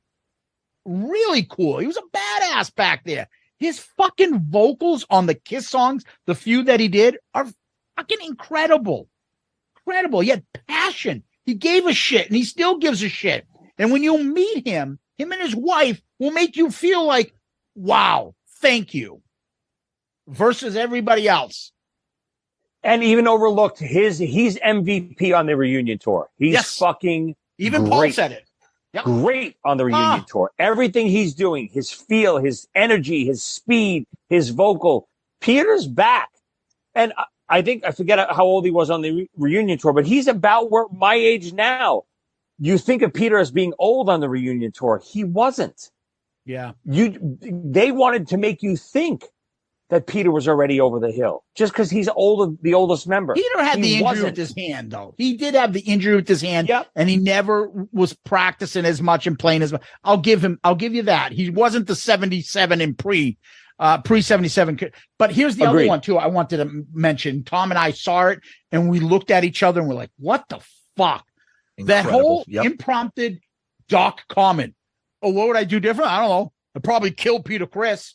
Awful. Dude, that's not fucking funny. Why the fuck are you like? He's not even in. Like, why do you have to bring him up and shit on him?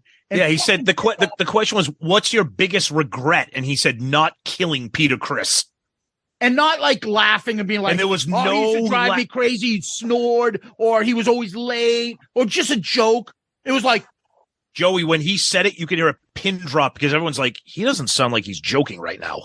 Yeah, like no one, there was no chuckling in the crowd. It was weird. It was uncomfortable. A word that I always use is when I get annoyed about stuff is undermining. Yeah. So like, you're coaching and something, and a kid does something, and you undermine me in front of the other people. Doc McGee doing that on a KISS cruise is so undermining to Peter and his legacy in the band. And that's okayed by the manager himself is undermining Peter Criss and his contribution to KISS. That's fucking bullshit. No offense. If the guys really cared, if I'm Gene Simmons, I'd be like, you fucking go issue yourself an apology right now to Peter Criss, because that's fucking bullshit. You pissed off half our fans, and you pissed off a guy that's made me a millionaire many times over. Fuck that. And the problem is they don't do it because all they think about is selling the new product. That's all they care about. So absolutely. They'll never go back and defend someone that's not in the band. Correct. You saw it all through the 80s, them shitting on Peter and Ace. Ace and Peter came back in the reunion. They were the golden childs again. They're gone. Let's shit on them again. It doesn't matter. They only can sell the new product. Tom, number 2. My number 2, I've mentioned this a little bit on the show, back and forth sometimes in headlines, news, whatever. The bands or Universal or whoever, the philosophy with the box sets. Okay. And what I mean by that is I get celebrating the 45th anniversary of Destroyer. I mean, even people who aren't KISS fans recognize the excellence of Destroyer. It deserved a box set treatment. I don't get the Creatures box set treatment. That album didn't sell. No one bought that fucking album. Now, 40 years later, people love it. I think it's tremendously overrated. I enjoy it, but I just think it's tremendously overrated. But I have it, of course, because I'm a fucking lapdog like I just issued on number 3. It's got tons of great demos and unreleased stuff. It's got a live concert from that era with Vinny. It's great. But I don't understand the philosophy of releasing that and giving me a picture disc for Rock and Roll Over and a picture disc for Love Gun. I get it. When we had Eddie Trunk on, he said it perfectly. He's like, in order to release a box set, you have to have material. And he's right, because a lot of those Destroyer demos ended up as songs on Rock and Roll Over. And the same thing with a lot of the Love Gun stuff. But even still, a lot of these European bootleg box sets that I collect, that I have, they'll do a box set and it'll just center around a tour.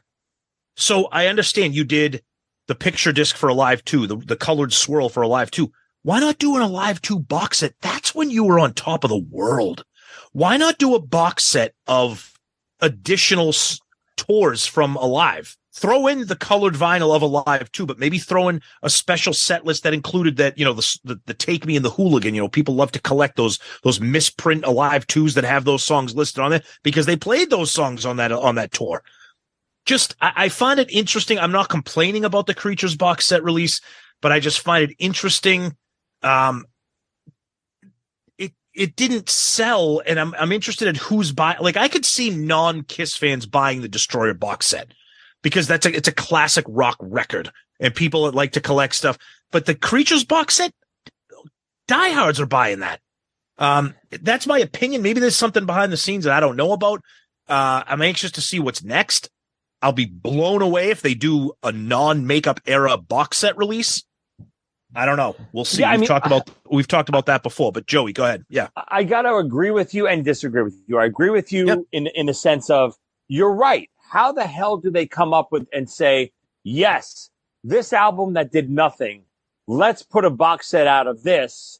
How could it sell? Why is this the one that we're going to go all in on and say, we're going to, put all the bells and whistles in on this? Why this one? Especially the cover, right?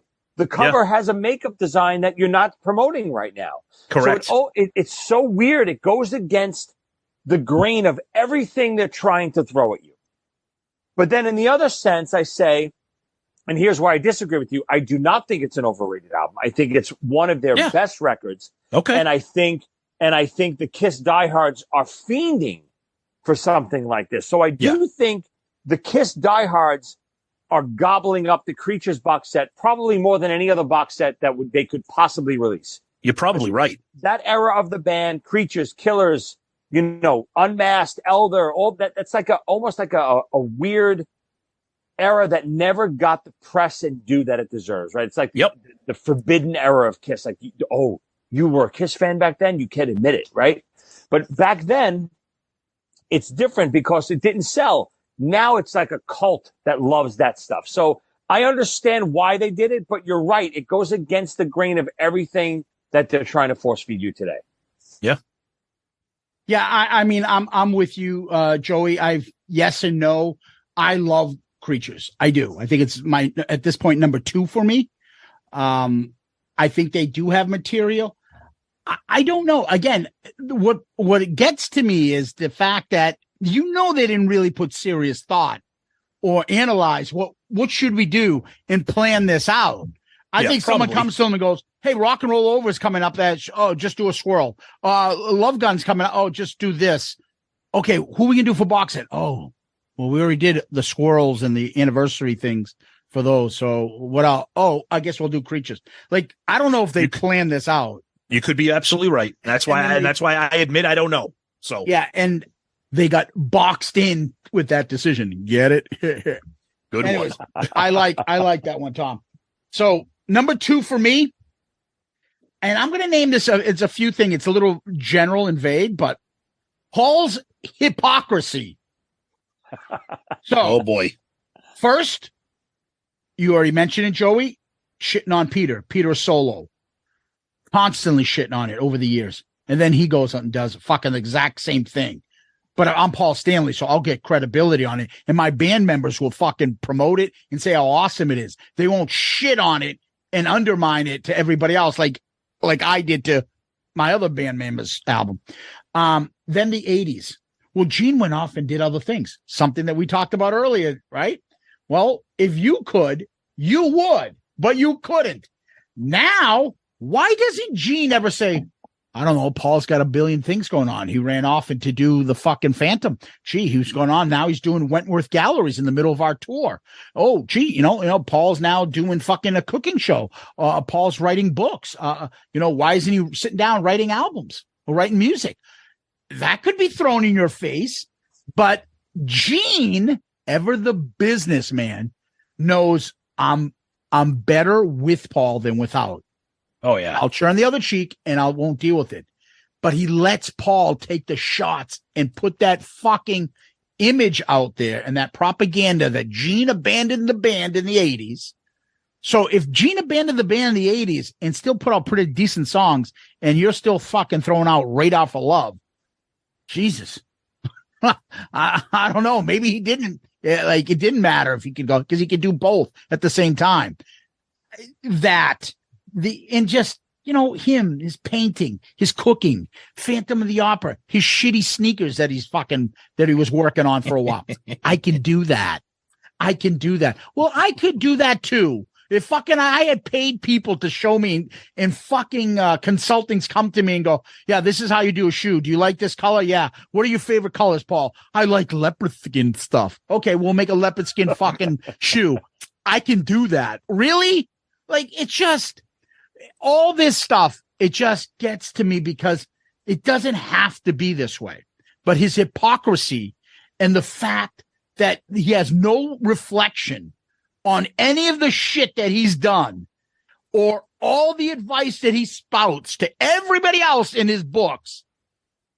And yet he doesn't take any of that. Shits all over Peter, then writes another book about you should forgive everybody. You should move on. Don't keep that anger in it. Fuck Peter Criss. Or better yet, how much he wants to tell us. And I'm happy that he found it. This love that he had for his father and all this other stuff. Dude, we read your book. Are you going to do like a bewitched thing and wish it all away that we didn't read what you were saying about your father before that? And now it's like the love that I have. And believe me, I don't wish that on anybody to have regret of shitting on somebody and then like wishing they didn't say that. But dude, we read what you said about him and then you act like we don't know about, like, stop being fucking phony. Everything therapy tested statements that you put out. Just try to be yourself and enjoy your life. You do have a great life, Paul. You have a billion people that fucking love you and your music. Enjoy your life, but stop this fucking over-analyzing everything.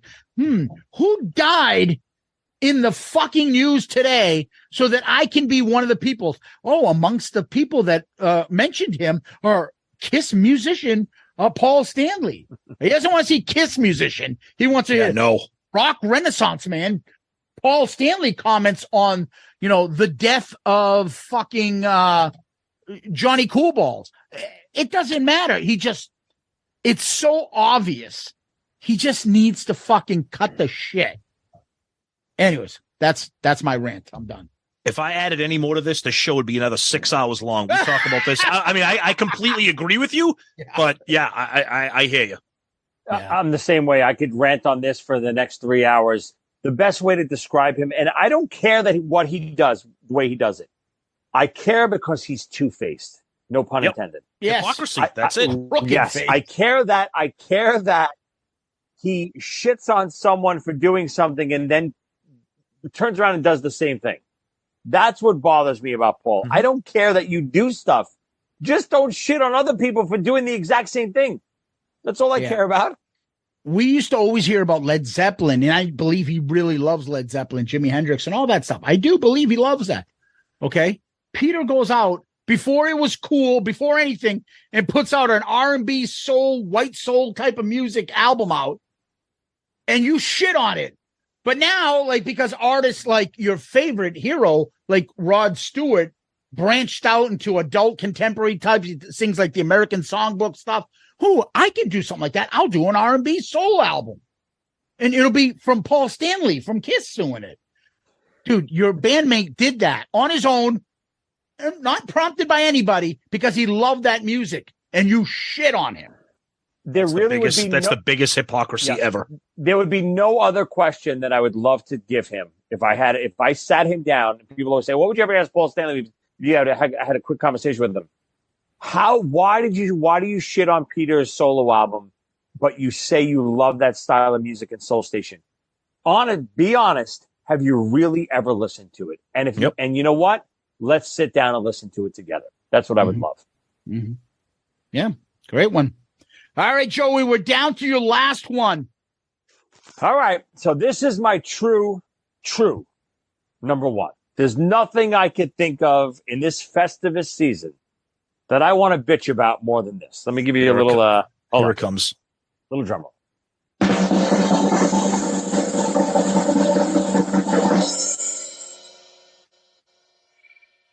The fucking stupid Shout It Out Loudcast Hall of Fame. You pieces of garbage. I've been waiting for 9 hours. We've been on this show already with all the mailbag you did to complain about this horse shit. So, first of all, you got every category under the sun. You got the best fruits to put in cereal. You got the best time to step in dog shit during the day. Every category under the sun. Okay. You put that moron Sonny Pooney in. You put that other idiot Chris Jericho in. I agree. Yeah. How the fuck am I on the outside? But see, we rewarded you by having you on the week after the Hall of Fame episode. Isn't that gifted to allow you? Isn't that what? Let me ask you this. And I know you, Joey. Would you rather be in the Shout It Out Loudcast Hall of Fame, or would you rather be omitted and then come on the show a week later and yell at us? Well, you'd rather this. But Mr. Hypocrisy Paul Stanley, you fuck. This wasn't supposed to be after the Hall of Fame. This is only because of Zeus's Ice Capades and Tom's 7:30 bedtime that this turned out to be after. This originally was supposed to be before the Hall of Fame, and your Hall of Fame episode was supposed to be this week. Don't lie to the public. Like you said, like you said in a Bronx Tale, the working man is a sucker. I can't help it. Sonny's right. I agree. It turned out for the best. And listen, I will be the outsider forever. I refuse. Even if I'm nominated and I get voted in unanimously, I will never enter. Oh, let's mark he's this talking, down. Listen, he's talking tough now, and then he's going to be Paul Stanley, the hypocrite. That's another hypocrite thing for Paul. Bitching about the Hall of Fame, and then every other second saying, we're in the Rock and Roll Hall of Fame. That's what you're Rock and Roll Hall of Fame is.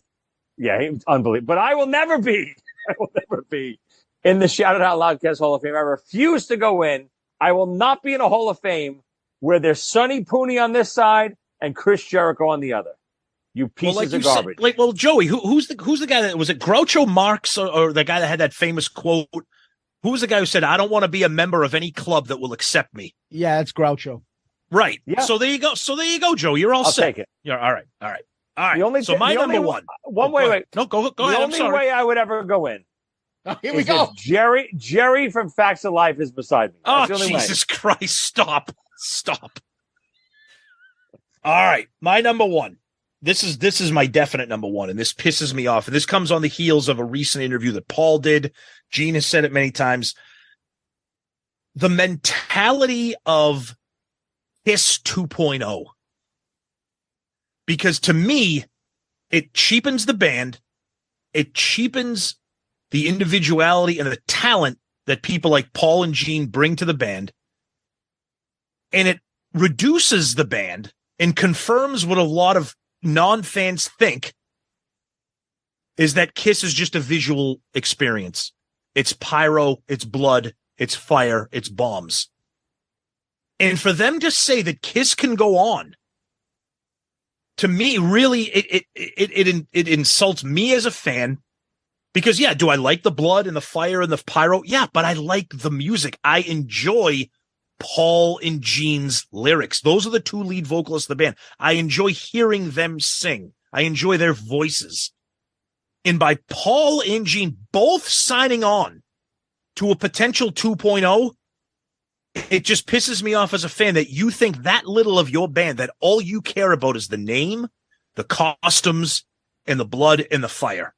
You're stripping everything away musically, and you're going to turn your band into why a lot of people think you were a laughingstock and why it probably took you so long to get into the Rock and Roll Hall of Fame, which you now brag about.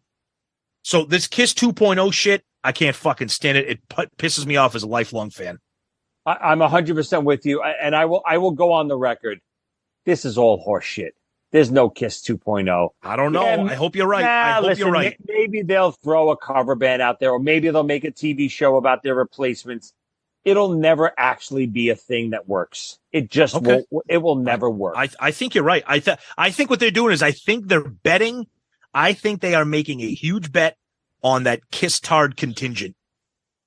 That they're going to be like, oh, look who we got, and be like, yeah, Zeus and I've seen KISS cover bands before.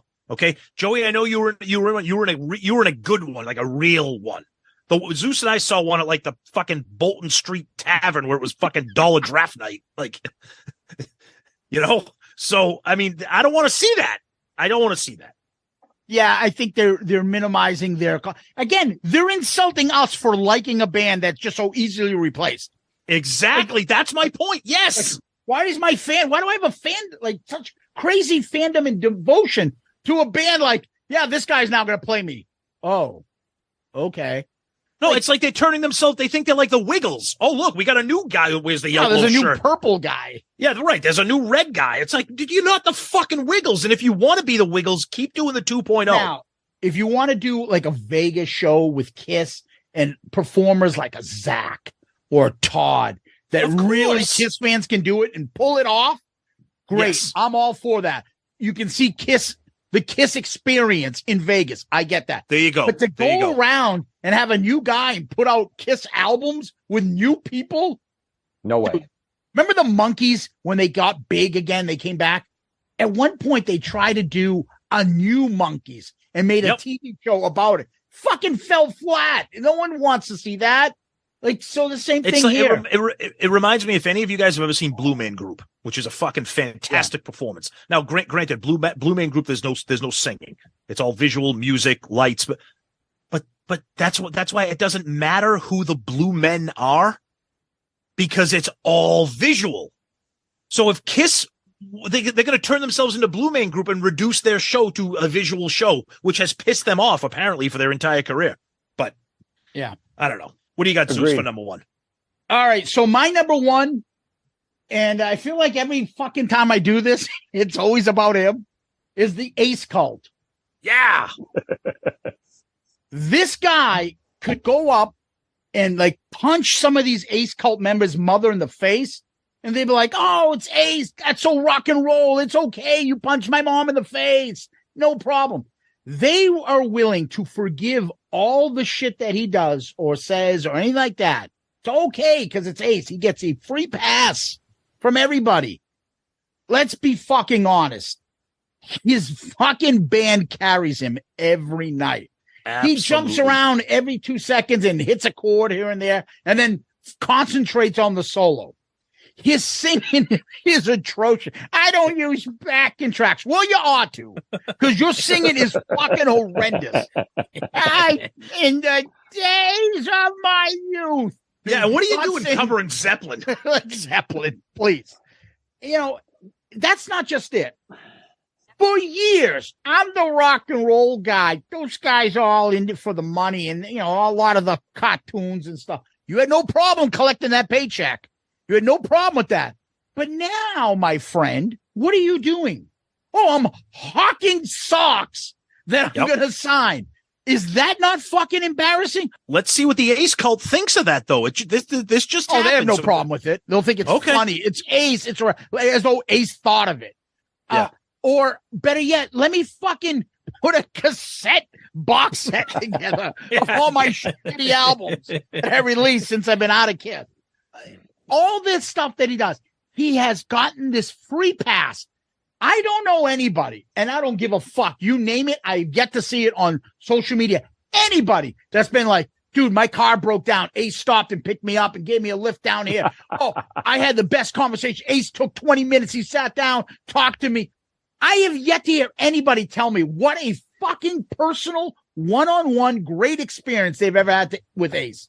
I'm a rock star. I don't need to talk to people. Dude, you are living off of KISS. And that's the only reason. So I'm sorry. I find his act tiring. I was telling Joey, I sent him a clip. He was just on somewhere else. He can get away with saying stupid things like, yeah, I got a new bassist now. He's better than, Phil. I got a new bass player, Zach, who he has a little more energy, and he's got a better voice than the other bass player I was working with, Phil. Dude, fucking have some tact. Phil is fucking awesome. He can sing, he can play bass and guitar for you. Yeah, Yep. Zach is awesome too. Two different guys, both incredible. Why do you have to shit on one? Yeah, I got a better guy now. The fuck is that? Oh, yeah. No. And all they need to do is get, Peter, he can't play. He's old and out of shape. Peter's a little too old and a little too out of shape to do a 2-hour set. Dude, what the fuck? That's your friend? That's how you treat him? He never, ever, I don't see that endearment. That people have this, oh, he can do no wrong. He's never been, super good with the fans.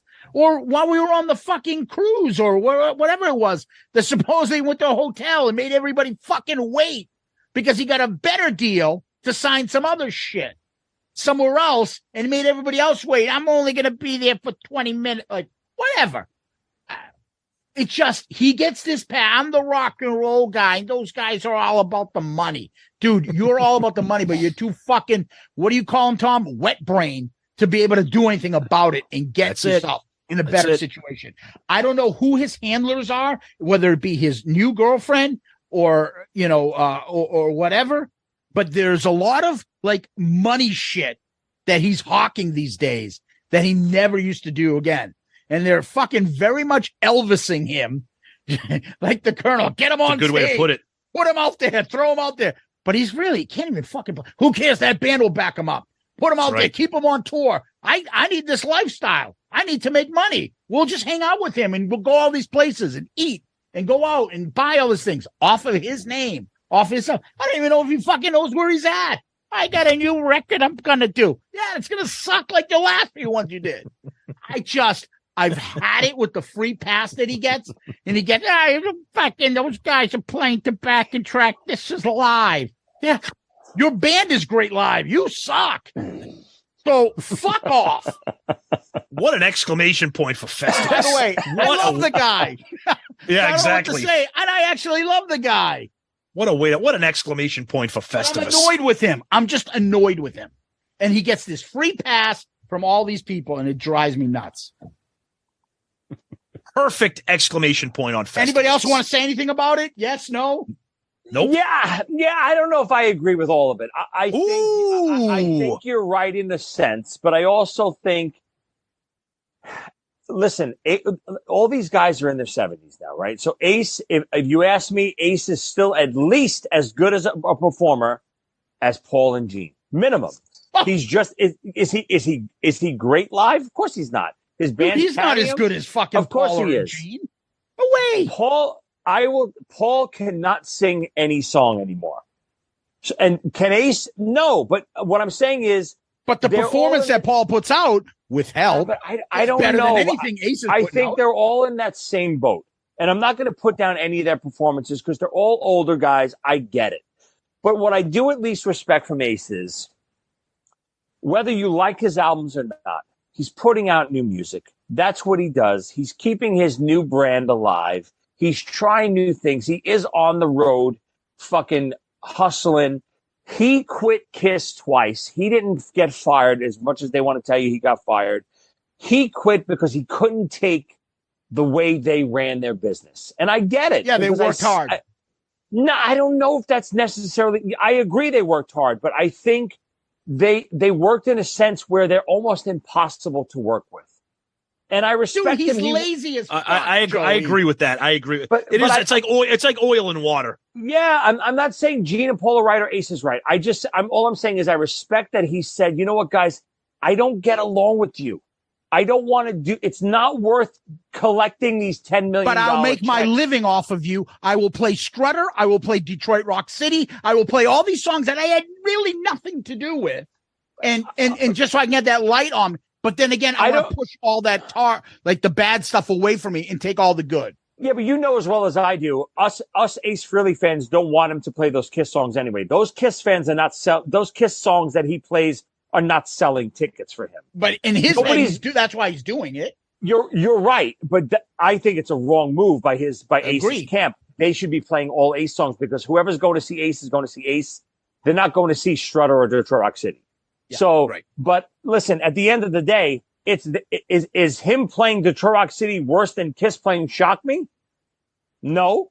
Ooh, right? That's a whole other dialogue okay, we could have. Fine. But Kiss gets shit for it, Joey, and he doesn't. But I don't agree. He does get shit. We all shit on him for that. I don't think I see Kiss fans all the time. We give him shit. Why the hell did he? Yeah, we do. We Not give him real shit. Fucking Ace fans in the Ace cult, though. Look, I'll leave you with one last thought. But just the same way, real Kiss fans are not shitting on Kiss for doing Shock Me either. So whoever's that diehard, most do. I bet you Kiss gets more shit for that than Ace does for doing what he does. Way more. I don't agree with that. All right. So how's this? You tell me, you're in the music business. You've been around the band. You know all the players. Okay. Have you heard of all these positive, what a great guy Ace Frehley is, experiences out there? Or have you heard the stories about Gene's kindness or not even Paul, but Paul has done some things here and there. Or what about Peter? Have you heard of her Ace? I've been around all of them, business and personal.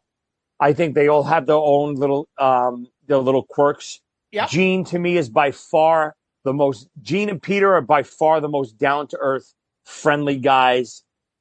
Again, I've seen Gene be an asshole as well, business wise, but he was a sweetheart to me, did everything in the world that he could to accommodate me and be friendly with me. Same with Peter. I've been on both sides of Ace. I've seen Ace super friendly. I've been around Ace super friendly, and I've seen Ace not be super friendly to people. Paul is an enigma. Paul is completely withdrawn, doesn't want to be around people, isn't comfortable around people. Was he friendly with me when I was on tour with him? Yeah, he was very friendly. Didn't go out of his way to be friendly. Never started a conversation. Yeah. Talked when we started conversations, but wasn't a friendly guy. So I think these guys all have their own unique personalities. Have you ever seen an Ace meet and greet? No. I have. They're fucking brutal. Yeah. He doesn't fucking. He's like half asleep in them. He didn't even look up at his handler. Took my Love Gun album. He signed it and handed it to me. He didn't even look up at me. Didn't even look up. Come on, give me a break. I'm not going to defend them. I hate that. Yeah. I hate that shit. No, I know. All right. So there it is. We can all breathe. We got it out. Deep breath. Now we got rid of all the negative energy just in time for the holidays. Exactly. Another beautiful Festivus where all the Kiss haters out. Now we get back to kissing their ass. For the last 3 hours while we're shitting on Kiss, Tom has been ordering fucking colored vinyls online while we're doing it. No, but he did order the Kiss Alive. Did you just now? The Kiss Alive too. I did that earlier. Kiss Alive too. While we're and I also ordered Chipotle from Grubhub for my son during this episode. But again, that's why I want to preface everything we do.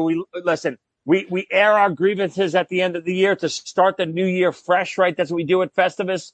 But it's not about the hatred of Kiss. It's about the love of Kiss. Of course. To say, this is what we want different. This is what we want better from our favorite pop culture thing it's my most favorite thing. I love wrestling. I love comic books. I love Star Wars. I love all this stuff. Kiss would still be the top of all of that. If I had to pick one, it would probably be Kiss. So as much as I shit on them, they're still my favorite thing to do. So that being said, we have a question. Tom? Okay, perfect timing for a Festivus episode. We can almost make this a one-word answer. Okay. This comes from Dish the Metal podcast. Oh, cool. And they say, do you think Kiss will do anything to differentiate themselves on this next leg of the End of the Road tour from the first 2 to 3 years of the End of the Road tour? Joey, are they going to do anything different on this tour, on this leg? Absolutely nothing. Ditto. Zeus. Fuck no. Thanks for your question. That's why we love Festivus. Dish the Metal, we love you. Great. Thank you for asking the question and sending it in. We appreciate it very much. But look, nothing's changing with the end of the road. Nothing. Nope. So don't even imagine it. It's never happening. Yep. Joey, you've got a million things that you do. I know we like to kid around, but he is a man of many talents. Tell us where people can find you and what you're doing these days.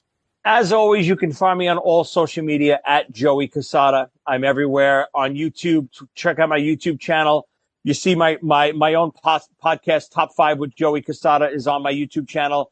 I'm also on Podcast Rock City, the other KISS podcast, every week on Sundays live on Sundays, 7 p.m. Check me out. All my stuff is on Amazon.com for sale. I know you guys have just partnered up with Amazon as well. All my stuff is on Amazon: shirts, books, T-shirts, CDs, Xerox DVDs. ZO2 has reformed. We are back.